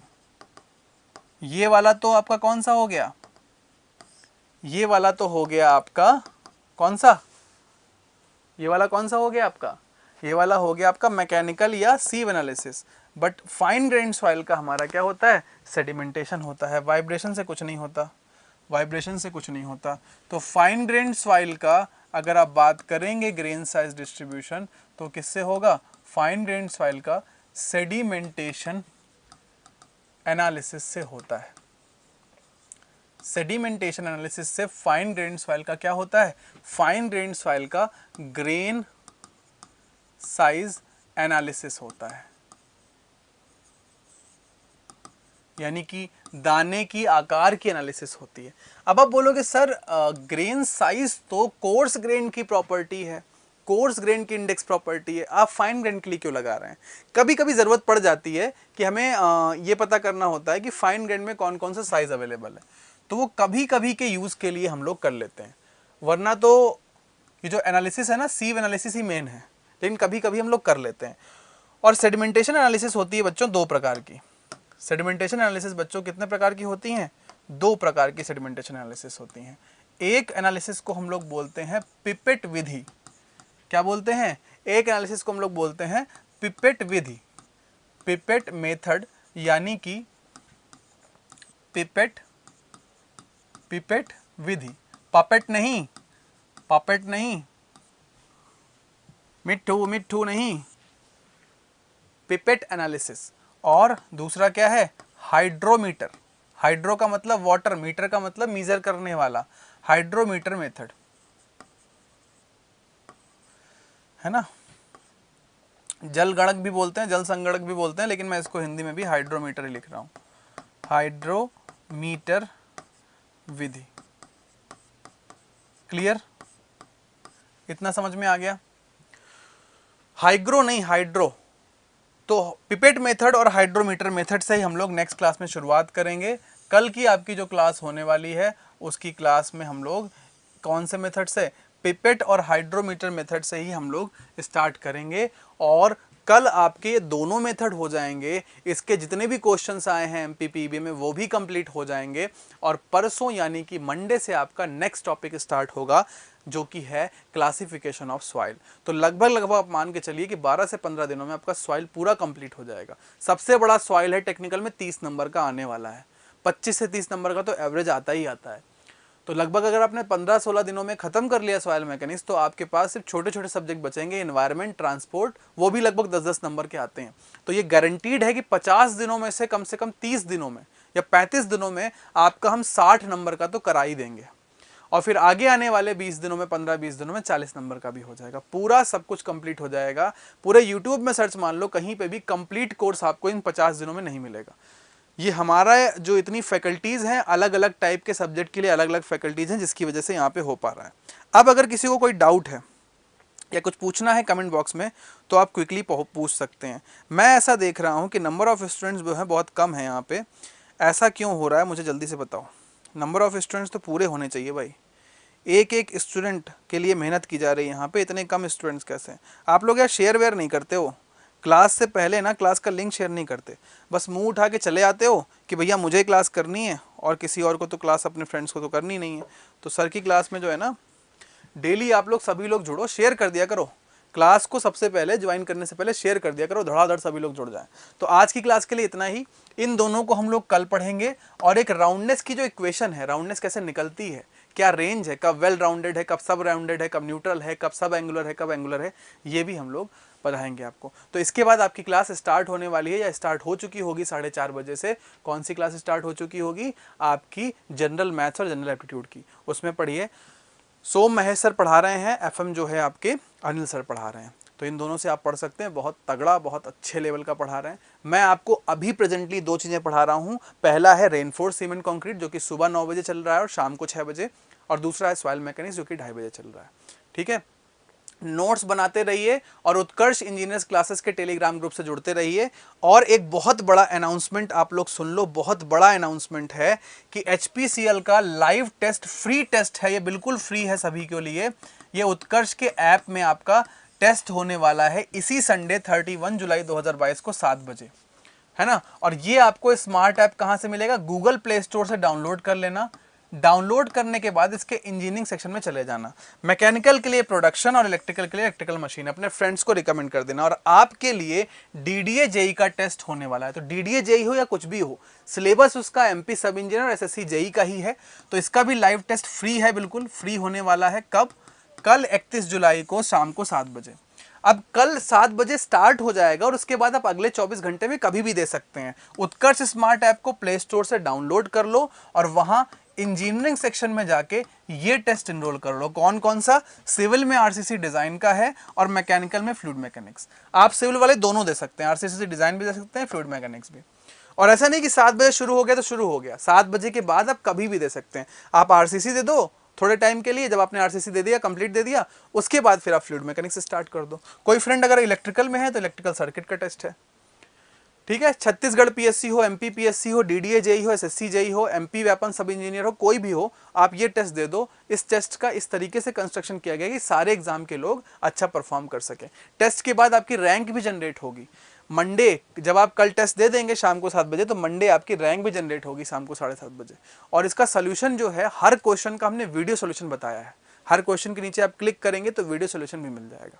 तो इस ऐप को डाउनलोड करें और क्विकली जो है टेस्ट को एनरोल करें, ऐड टू माय लाइब्रेरी करें। So that's all for today. आज की क्लास के लिए इतना ही। अब हम लोग मिलते हैं नेक्स्ट क्लास में, तब तक के लिए धन्यवाद एवरीवन। मिलते हैं नेक्स्ट क्लास में, बाय बाय, टेक केयर, जय हिंद।